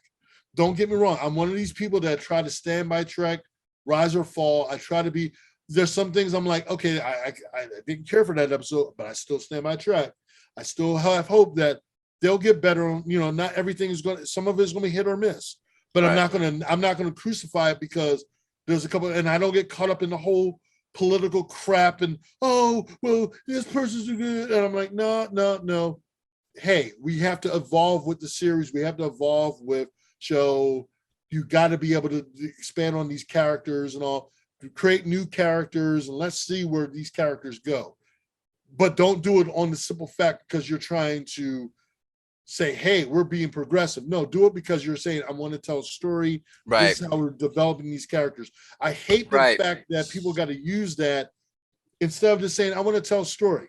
And this character happens to be a certain ethnicity or a certain gender. Okay, this person's a gender. Let's move on. We're not focusing on that. We're focusing on this person who happens to be a certain color doing this, or a person that happens to be a certain gender and they're doing this. That's all. We don't care so much about the gender. We're just caring about this person's character. Tell the story. Yeah, exactly. And so, Discovery they made a big effort this season, it seems, to create sort of a family atmosphere where everybody's supporting everybody and all that. Right. And then you've got all kinds of different representation on the show. So there's all these cool things, which is all good. Right. But that's the beginning. That's the opening scene. But then, like you said, then you got to tell a compelling story with those characters. And I think that's the trick. I think with Discovery, they're doing so much, and you're trying to keep up with.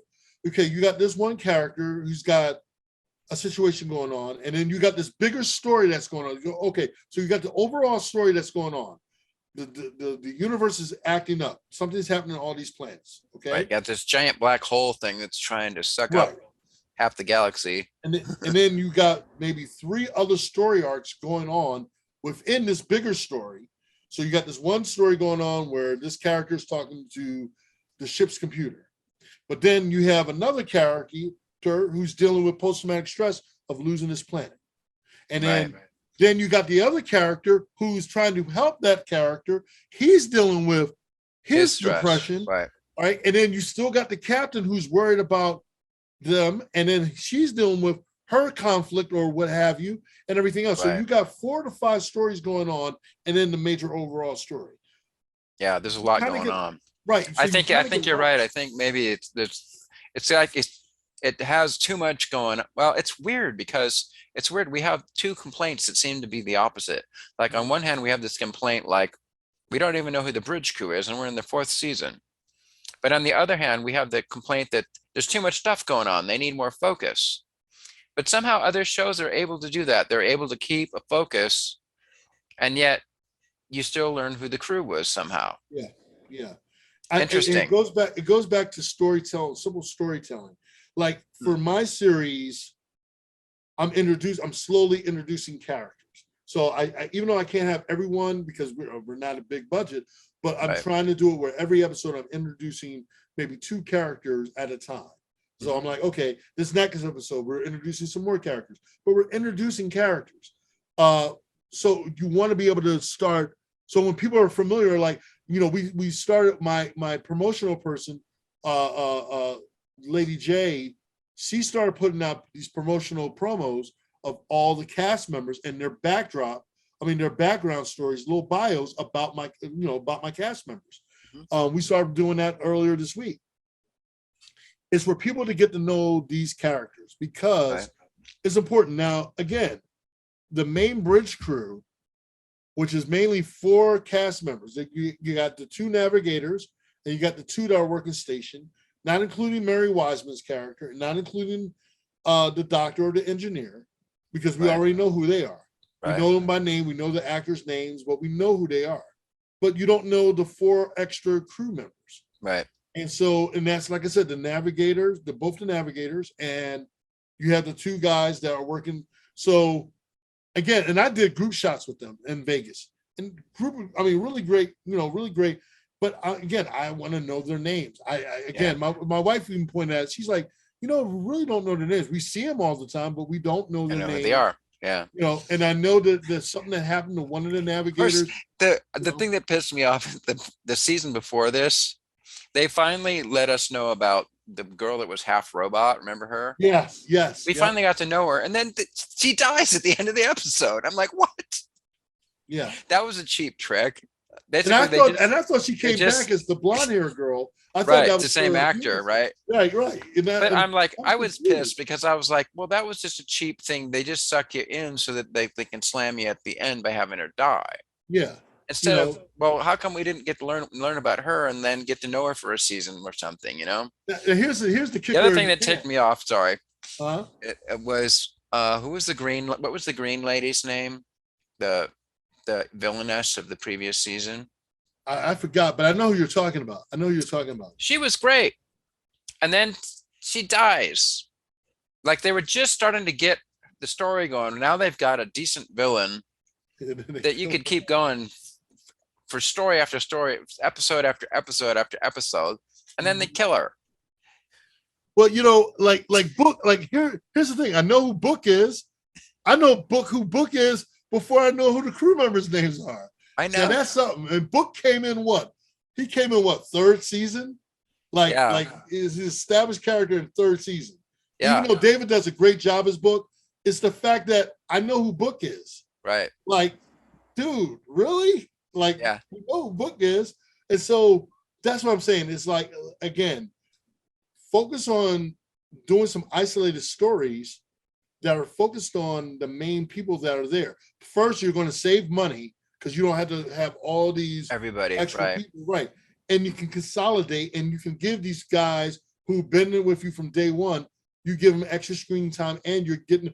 I mean, granted, I think what is great about them having them there is that, I remember talking to one of the crew members, and I asked them, I said, "How does it feel when you're coming in for Vegas and you're seeing your face on the banner?" And they were telling me how it's surreal for them because they're like, dude, I said, did you ever think that you would see yourself on a banner at a convention? And they were like, and they were telling me what they thought, their thought process. And they were like, oh my God, it's so surreal. I had to take pictures and show my mom and everything. And I said, that has to be a great feeling for you. And so I think, and again, I think that's great that they are getting work, but give them something to expand on. I mean, again, I just want to see them. I want to see them being explored as characters on the show. Yeah. The Orville does it, and they do it in spades. They do it in spades. You know? I guess the trick is what you do is you give that actor their own episode where they're in that episode. You establish who that actor is. Even Gordon. When he found that cell phone back in the 20th century, that was his episode, and he even got to sing in it. Yeah.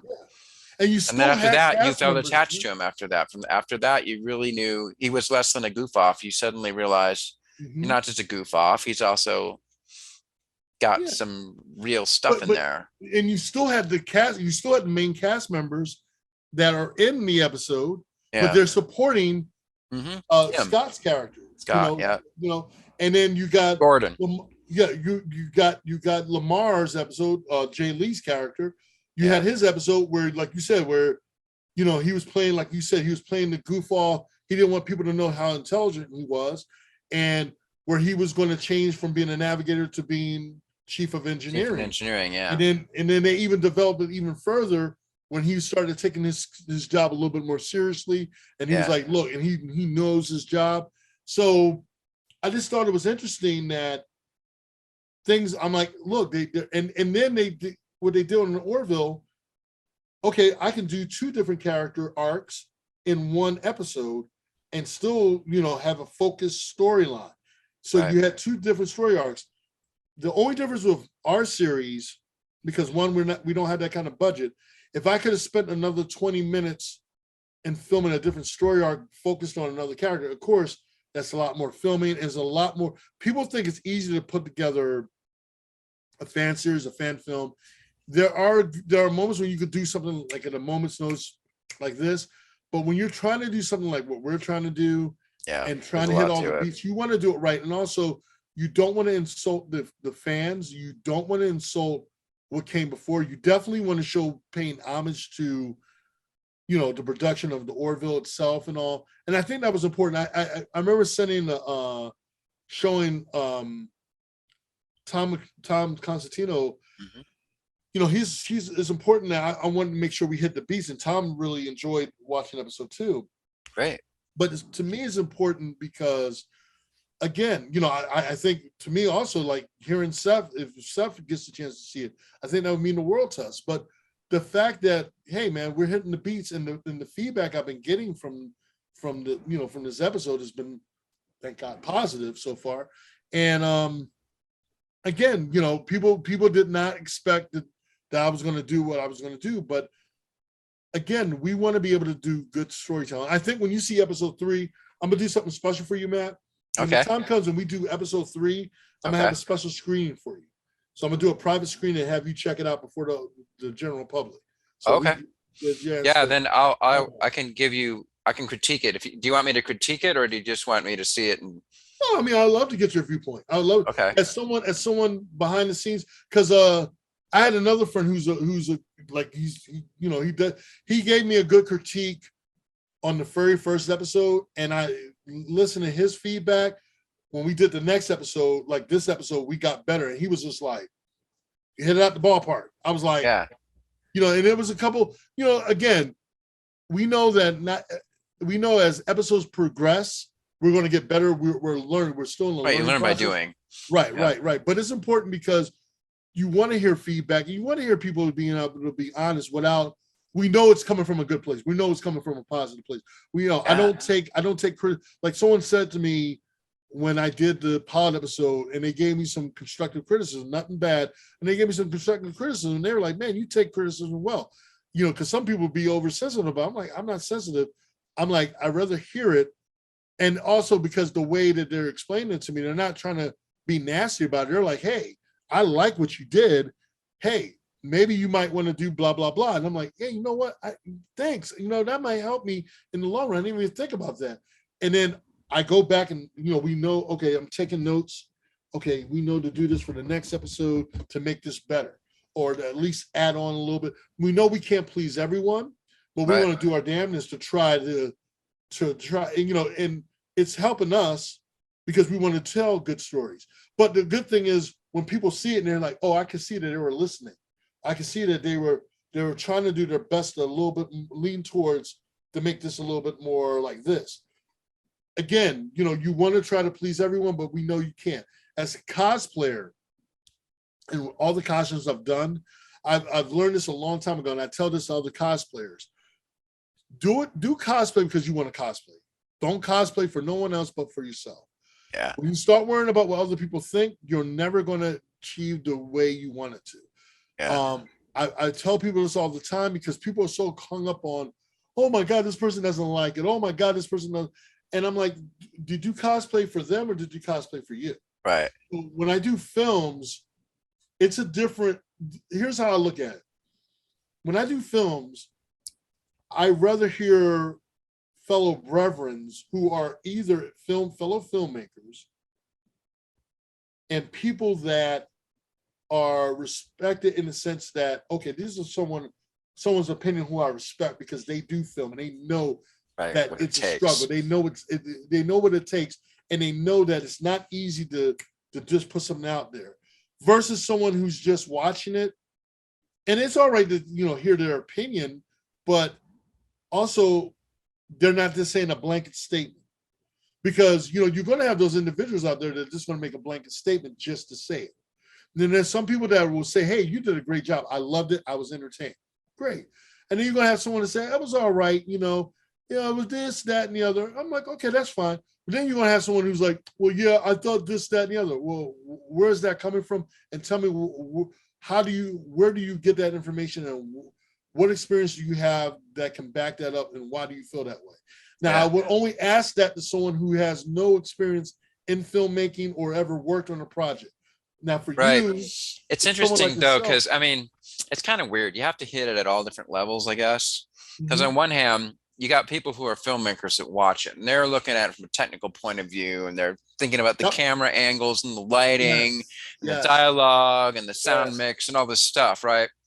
Then then there's other people who are just the casual fans who just decide whether they like it or they don't, and they don't really know why, Right. Right. but they have a reaction to it, but they Right. might not be able to tell you why they reacted that way. And And I think, that's and the you know, thing is that the industry is so the level of craft for filmmaking is so high these days. It's totally out of sight. yeah. Because the people Yeah. that the really big name people are so good at it that everybody takes it for granted that that's how everything's got to be, but you don't realize what it takes to get it to that level. You Yeah. know, And every I think frame for me, practically has to be a work of art, you know. yeah. And I think So for me, I think for me, in all the film projects I've done, I mean, I've done stuff that to this day is surreal. When I have, we did a Doctor Who series, Brian Terranova and myself. We did a Doctor Who series called Legacy, and it was like it was a crossover series with Doctor Who and Torchwood, and it was right off the heels of David Tennant's Doctor Who because Brian Terranova was a spot on Doctor David Tennant lookalike, mhm, and I played as a right. continuation of Torchwood, where Captain Jack Harkness leads Torchwood and to me in America, and I'm running Torchwood here in Philadelphia, and I'm a very big fan of Captain Jack Harkness, of his legacy in Torchwood, and so I'm running, and we did a whole thing where we crossed over, and it was right after Children of Earth for Doctor Who. BBC America saw our trailer and they were like, "Oh my God, this is so good." They did something about us, and they said, "Check out this show. It's like a continuation of Torchwood." And we were like, I was like, "Holy shit!" Like BBC America liked this, and like, That's cool. so that was a major compliment. And we opened up for Matt Smith. We were on tour for Wizard World. We opened up for Matt Smith and everything, which was awesome. And Mm, so, yeah, so doing stuff like that, like when I did this Dread series called The Deep End and Curse Edge, working with my buddy over in the UK, you had Carl Urban who actually oh, checked out our series, and cool. we got a chance to escort him in our Dread uniforms and everything. We had the Yeah. authentic suits and everything from the movie, and Carl was like, "Oh, The Deep End, Curse Edge, loved it." No, I was like, Yeah. "Holy crap!" He watched her, and like he was just a real down to earth guy. But That's again, cool. to get that kind of support and love, even with the Trek doing Trek Isolation, and getting embraced by the people in the Star Trek community, Right. knowing the fact that we got Stan Lee to appear, and we're the only, like, Stan's never made an appearance in any kind of Star Trek film or TV show. He was Here on we're the Big Bang only, Theory. well, no, I'm talking about an actual Star Trek, like Trek show. Like I'm Yeah. talking about fan film, Trek series. He's never made an appearance like Yeah. on a Trek show. We're the only ones that he made an That's appearance cool. in, and he's in a Trek uniform, and he's playing So as an admiral. so you're now when you were a professional wrestler, right? Mhm. I mean, that's basically a show too, right? It's all so you knew what it was like to you had fans and you could feel the energy of the crowd Oh and yeah, that yeah. whole deal too. So you already were quite a performer.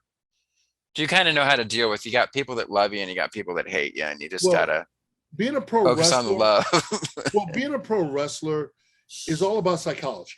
It's all Okay. about psychology and working the crowd, knowing how to make the crowd love you or hate you. Working the psychology, um, we pro wrestlers are action stars. They're professional stunt guys that go in the ring and are actual like superheroes. We wear the elaborate superhero costumes. We do feats and do the things that superheroes do. We just do it on a smaller scale without the major budgets and all that. Like unless you're in the WWE or something like that. I was fortunate enough to work for like companies. I got approached once or twice, but at that time I didn't think I was ready. And at the time I was like, this is when WCW was around, and I got approached to go to WCW and got offered. But at that time I was still young. I didn't think I was ready. I had a very strong resemblance to The Rock, and that there's some pictures out there that there's a picture of me and The Rock side by side, and when we were younger, and people were like, "Holy crap!" Like it was like looking at brothers, and so like we looked like brothers in the picture. But that's how when I got on the Jenny Jones show, it was for hot celebrity lookalikes, and it was one of the highest rated episodes. They brought me back the following year for Celebrity Crushes. So yeah, and it opened a lot of doors for me. I ended up doing films, doing TV appearances, doing a whole bunch of stuff. And as a pro wrestler, I got the chance to work with a lot of people I grew up on, I idolized, wrestling Tony Atlas, for example, working on shows with, oh my God, from Mae Young and the Fabulous Moolah, working with people like Bob Backlund on shows, working with George the Animal Steel, meeting Tony Atlas. I mean, not Tony Atlas, meeting Bruno Sammartino, working with all these great like figures in wrestling. Opening up for the ECW show here in Philadelphia, New Jack. He just passed away this year. God bless him and God rest his soul. New Jack is the one who got me started in the business. I used to bodyguard him. And he was a very controversial wrestler here in ECW, and he gave me a major push opening the show for ECW reunion show, and we had a crowd of maybe 5,000 people, and I have to send you the link for that, but he knocked me out with a guitar and all, but hey, I went in the ring, and again, it's the fact that being able to wrestle and working with all these people, meeting a lot of great like legends. I got a chance to work with a lot of legends and meeting people I grew up on, and being able to talk with them, interacting with Roddy Piper, getting a chance to hang out with him and his family, Dusty Rhodes. I mean, again, getting a chance to meet all these great wrestlers, being on NWA Shockwave and working with these other great wrestlers before they really became like the legends that they become today. It's really saying something. When I decided to come out of wrestling, it was for a lot of different personal reasons. It wasn't so much a physical, but it was more of a mental. When I got out, I just felt that it was my time, and it was my time to turn the chapter and change the chapter. The one Open thing a new is, door. When I met Dwayne, the first time, like I've met Dwayne on a couple of times. The Rock, Dwayne, right? Yeah, Dwayne The Rock Johnson. And so when Dwayne and I talked for the first time, like he even told me, he said, "This is not going to last forever," and he said, "You got to find ways to reinvent yourself." And that always stood in the back of my mind. Like I'm older than Dwayne, I'm a couple years older than Dwayne, but it's funny because that always stood in the back of my mind. And so the last time I saw him, I was telling him, man, we're just doing it up. It's great to see you doing it up. And I hope I get a chance to see him again. But yeah, man, and I'm going to let him know, like, hey, man, I'm glad that you always stood out with me when you said that. So when I finished that chapter of my life as a pro wrestler, and I was wrestling almost 10 years.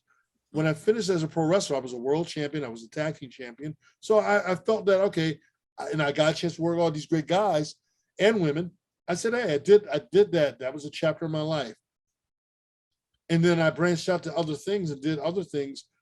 Again, I accomplished something that not too many people can say they've done. Becoming a comic book character in 3 different comic books and being my own character. And I can say, hey, I'm immortalized in comic books and being a DC comic book character. How many people can say that? You know what I mean? There's a lot to be proud of. Yeah. So it's surreal. It's humbling. It's very humbling. Yeah. And so, now I'm trying to do more film and TV. And I've been doing that. And like this movie that I'm going to be in is a superhero film. Right. I think a lot of people are going to be very surprised. So is it gonna be released in the theaters, or is it gonna be like on Netflix or something?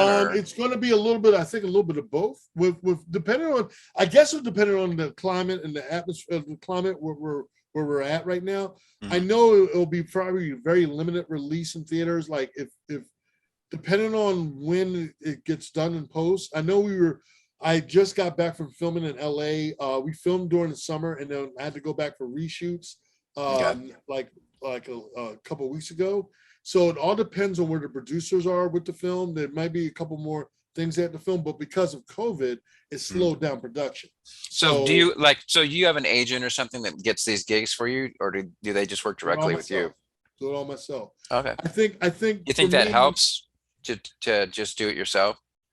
For right now, yeah, because for me right now, I'll say this. There were for years, you know, I hard to believe, but there was things that were holding me back from doing certain things I love to do, I want to do. I'm in a position now where I'm like, you know what? Why am I letting this stop me? I'm going to do what I want to do, and I'm going to have fun doing it.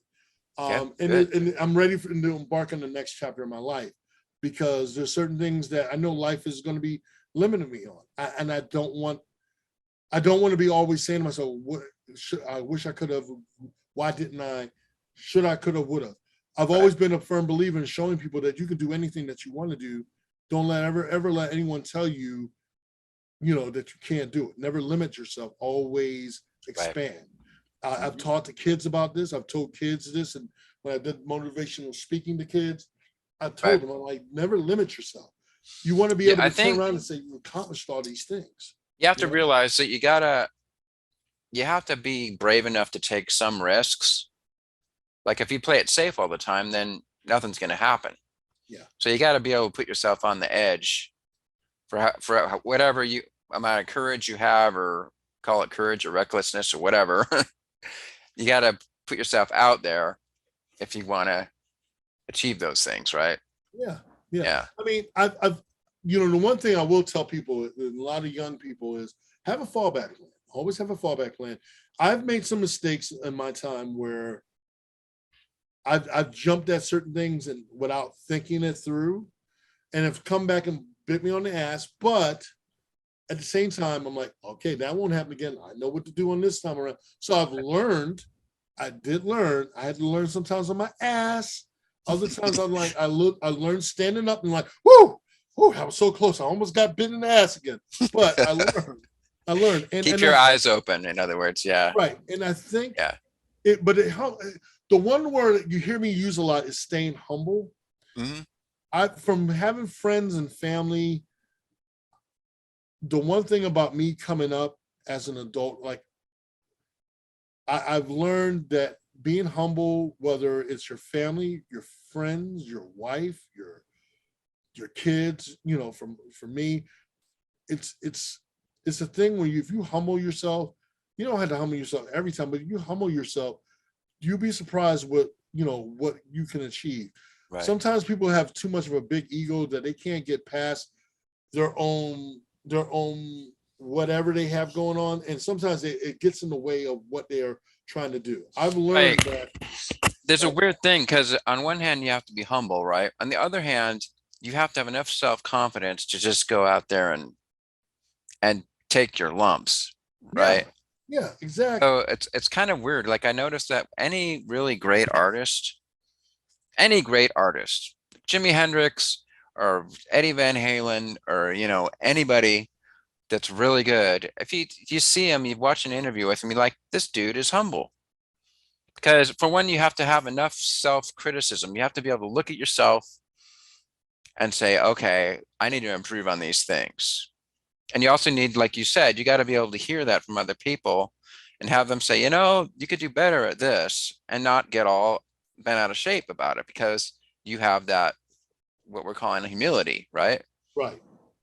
Yeah. But it took a while to learn about being humility. I mean, it wasn't hard. It didn't take long for me, but there were times when I would get a little upset because I would tell people, no, you don't understand it.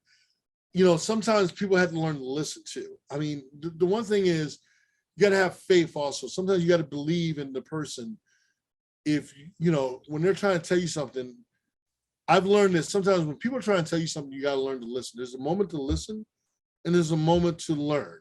And sometimes you have to sit back and let the person talk, and you're learning and you're observing. And then there's times when I say something, I'm not saying it for my health. I'm telling the person because I'm trying to look out for them, or I'm trying to look out for their best interest. Now, whether or not they take my advice, I'm not going to get mad if they don't. Mm-hmm. I've learned that I used to get upset about it when people didn't want to follow advice and all. But I've learned not. Why am I going to get mad at you if you didn't want to follow my advice? It's your choice. Right. But you can't say I didn't try to look out for you. Right. At least you put it out there. Right. And I put it out there in the atmosphere for you to turn around and say, yeah, I'm going to listen to him, or I'm going to partially listen to him. If you at least partially listen to me, I'm not going to be upset, and like I said, again, it just, I've learned not to stress about things where I used to get overly stressed and get bent out of shape. Yeah. And I don't know if it's the brain starts coming up with all these possibilities that will never happen. It's bad enough I overthink. Part of my anxiety is I overthink. Yeah. When I'm stressed out. Especially when it's like 2 or 3 in the morning and you're half asleep. And now all the things that might happen are like flying out there, and you're like, and then you wake up in the morning, you're like, what the hell was I thinking about? None of that made any sense. Exactly. And I tell people all the time, I'm a work in progress, but I like to think I've gotten better as time's going on. But I'm a work in progress, and aren't we all? But it's gotten way much better. That's great. Way much better. So, well, you're a real guy. I can tell you're a real guy. That's important. Yeah. Real human being. I try to be, and like I said, again, we need more people just to be more transparent. I try to be as transparent as I can be. Good. Yeah. Because it's important. It's important. But like I said, nowadays, man, it's just so freaking nuts out here. And the older I gotten, I just kind of like, wow. Yeah. I'm like, so like I said, again, and at least, even if I made it now, if I end up making it big, I'm still going to be the same guy that you could, again, I'm going to be that same guy that you could talk to and not let the fame get to me or anything. I don't know. I've always been like that. So okay, define making it big. How many millions of dollars do you have to make to make it big? Making it big is, to me, being able to say, hey, I can turn around and say, I want to put together a show where I can get you, JP, Vance, these people over here, and I want to go to Netflix and say, I want to put my own show together. Can you front me maybe $1 million so I can put my own production together? And they're like, we love this guy. We love his work. Yeah, let's take a chance on him. Just like that, and be able to do that and get you guys all work. That's the kind of known and famous I want to get to, that point where I can bring other people of talent along with me. And that's the thing. I've always believed in the idea of throwing the rope over the wall to help other people get over the wall. Because that's a great philosophy. And I've done that. I mean, people will tell you I've done that for so many people, and never, with no hidden agenda, and never asked anything in return. The one thing is, I also had to learn that, people, not everyone's going to be like that. And some people will try to play you. And also, I tell people all the time, don't take my kindness for a sign of weakness or stupidity, because I'm not either one. But I tell them this all the time. And I'm like, just because I'm a nice guy doesn't mean, well, he's got to be stupid. We got him. I'm like this. Not that stupid. Yeah, come now. But like I said, man, because again, I think we need more positive people in the world. And I remember coming up, I've had a lot of people look out for me. Yeah. And I just try to believe in the idea of paying it forward. That's good. So yeah, well, that's a pretty good note for us to stop on, because we're not pushing 2 hours here. Yes. We can do this. We almost hit the world record of my longest interview. I think still Jonathan Lane has the longest interview so far of it. But that's fine. I'm in good company. Yes, I'm in good company. That's cool. All right, I enjoy talking with you, Matt. You too. I've been looking forward to this. So me too. I gotta say, I've been looking forward to this. Because I love what you've been doing and stuff. And the thing is that I was like, man, I want to go on the show. I'd love to be on the show. So when you offered, I was like, dude, let me know. Let's try to plan this out. Yep. And it was ironic because when you asked about today, and I was like, well, 8:00 would be great, but we're doing the premiere at 8. Yesterday would have been great, but I was doing the screening with my cast yesterday. And I was like, all right, I said, let's do this at 9:00. It'll be right after we do the premiere. I'll be ready. You'll be pumped. Yeah. And I just finished, me and my wife just finished. We're almost finished watching Foundation. So I'm like, okay, we've been watching Foundation and all that because we binge watching our because Cobra Kai comes on tomorrow. Oh, so Cobra Kai comes on tomorrow? Cobra Kai comes on tomorrow. So I love that show. Yeah, so I'm like, okay, Yeah. Cobra Kai comes on tomorrow. All right. We're going to be watching that. I'll give you a hint about Cobra Kai. I figured out a way how to get Cobra Kai into my Star Trek Egotastic Trek series. How you gonna do it? It's when episode 4 comes out, you'll see how I did it because it's in there. Okay. Actually, if you watch episode 3 in the beginning, Captain's Log, there's a couple short clips from Cobra Kai, and then there's a thing with Captain Hardiker doing some kung fu on a thing. Okay. With my friend from high school, Tim Richards, who's always been into kung fu. Okay. And now in my show, he's Master Tim, and I'm his disciple. Okay. And so that's how we're going to work the Cobra Kai thing in. Well, one thing like for kung sure, fu, right? one thing for sure, you will be seeing Captain Juro Puppet, my Captain Juro Puppet. Okay. He's going to be making appearances. Like I said, with Puppetary Union, we're going to try to get that off the ground. That's cool. In the year of 2022, and they're going to be short mini skits. Like we're going to be doing some TikTok stuff, but we're going to definitely do some YouTube stuff on my YouTube channel, and we're going to have Captain Juro Puppet doing some stuff, some short skits and everything else. So definitely, because I talked to JP, I told JP a while back I was going to be doing this, and I know he's bringing back a certain character from his angry nerd troll. So yeah. So I told him, I said my puppet meets the Captain Juro Puppet meets angry they can box. Yeah. So like I said again, I'm gonna have some fun. I love working puppets. It's fun. That's cool. So thank you so much, Matt. All right, thank you. So I usually say live long and prosper, but so if we're talking Orville, then it's like Jaloja, right? Jaloja. And speaking of Jaloja. And I always say make every step you take a planetary one. As I always have my shows, I always say make every step you take a planetary one. All right. Let's be planetary. Let's do the planetary step together. All right, sir. All right. Take care. I do like this and this. And now. Jaloja. Jaloja. do the mirror universe. Yeah.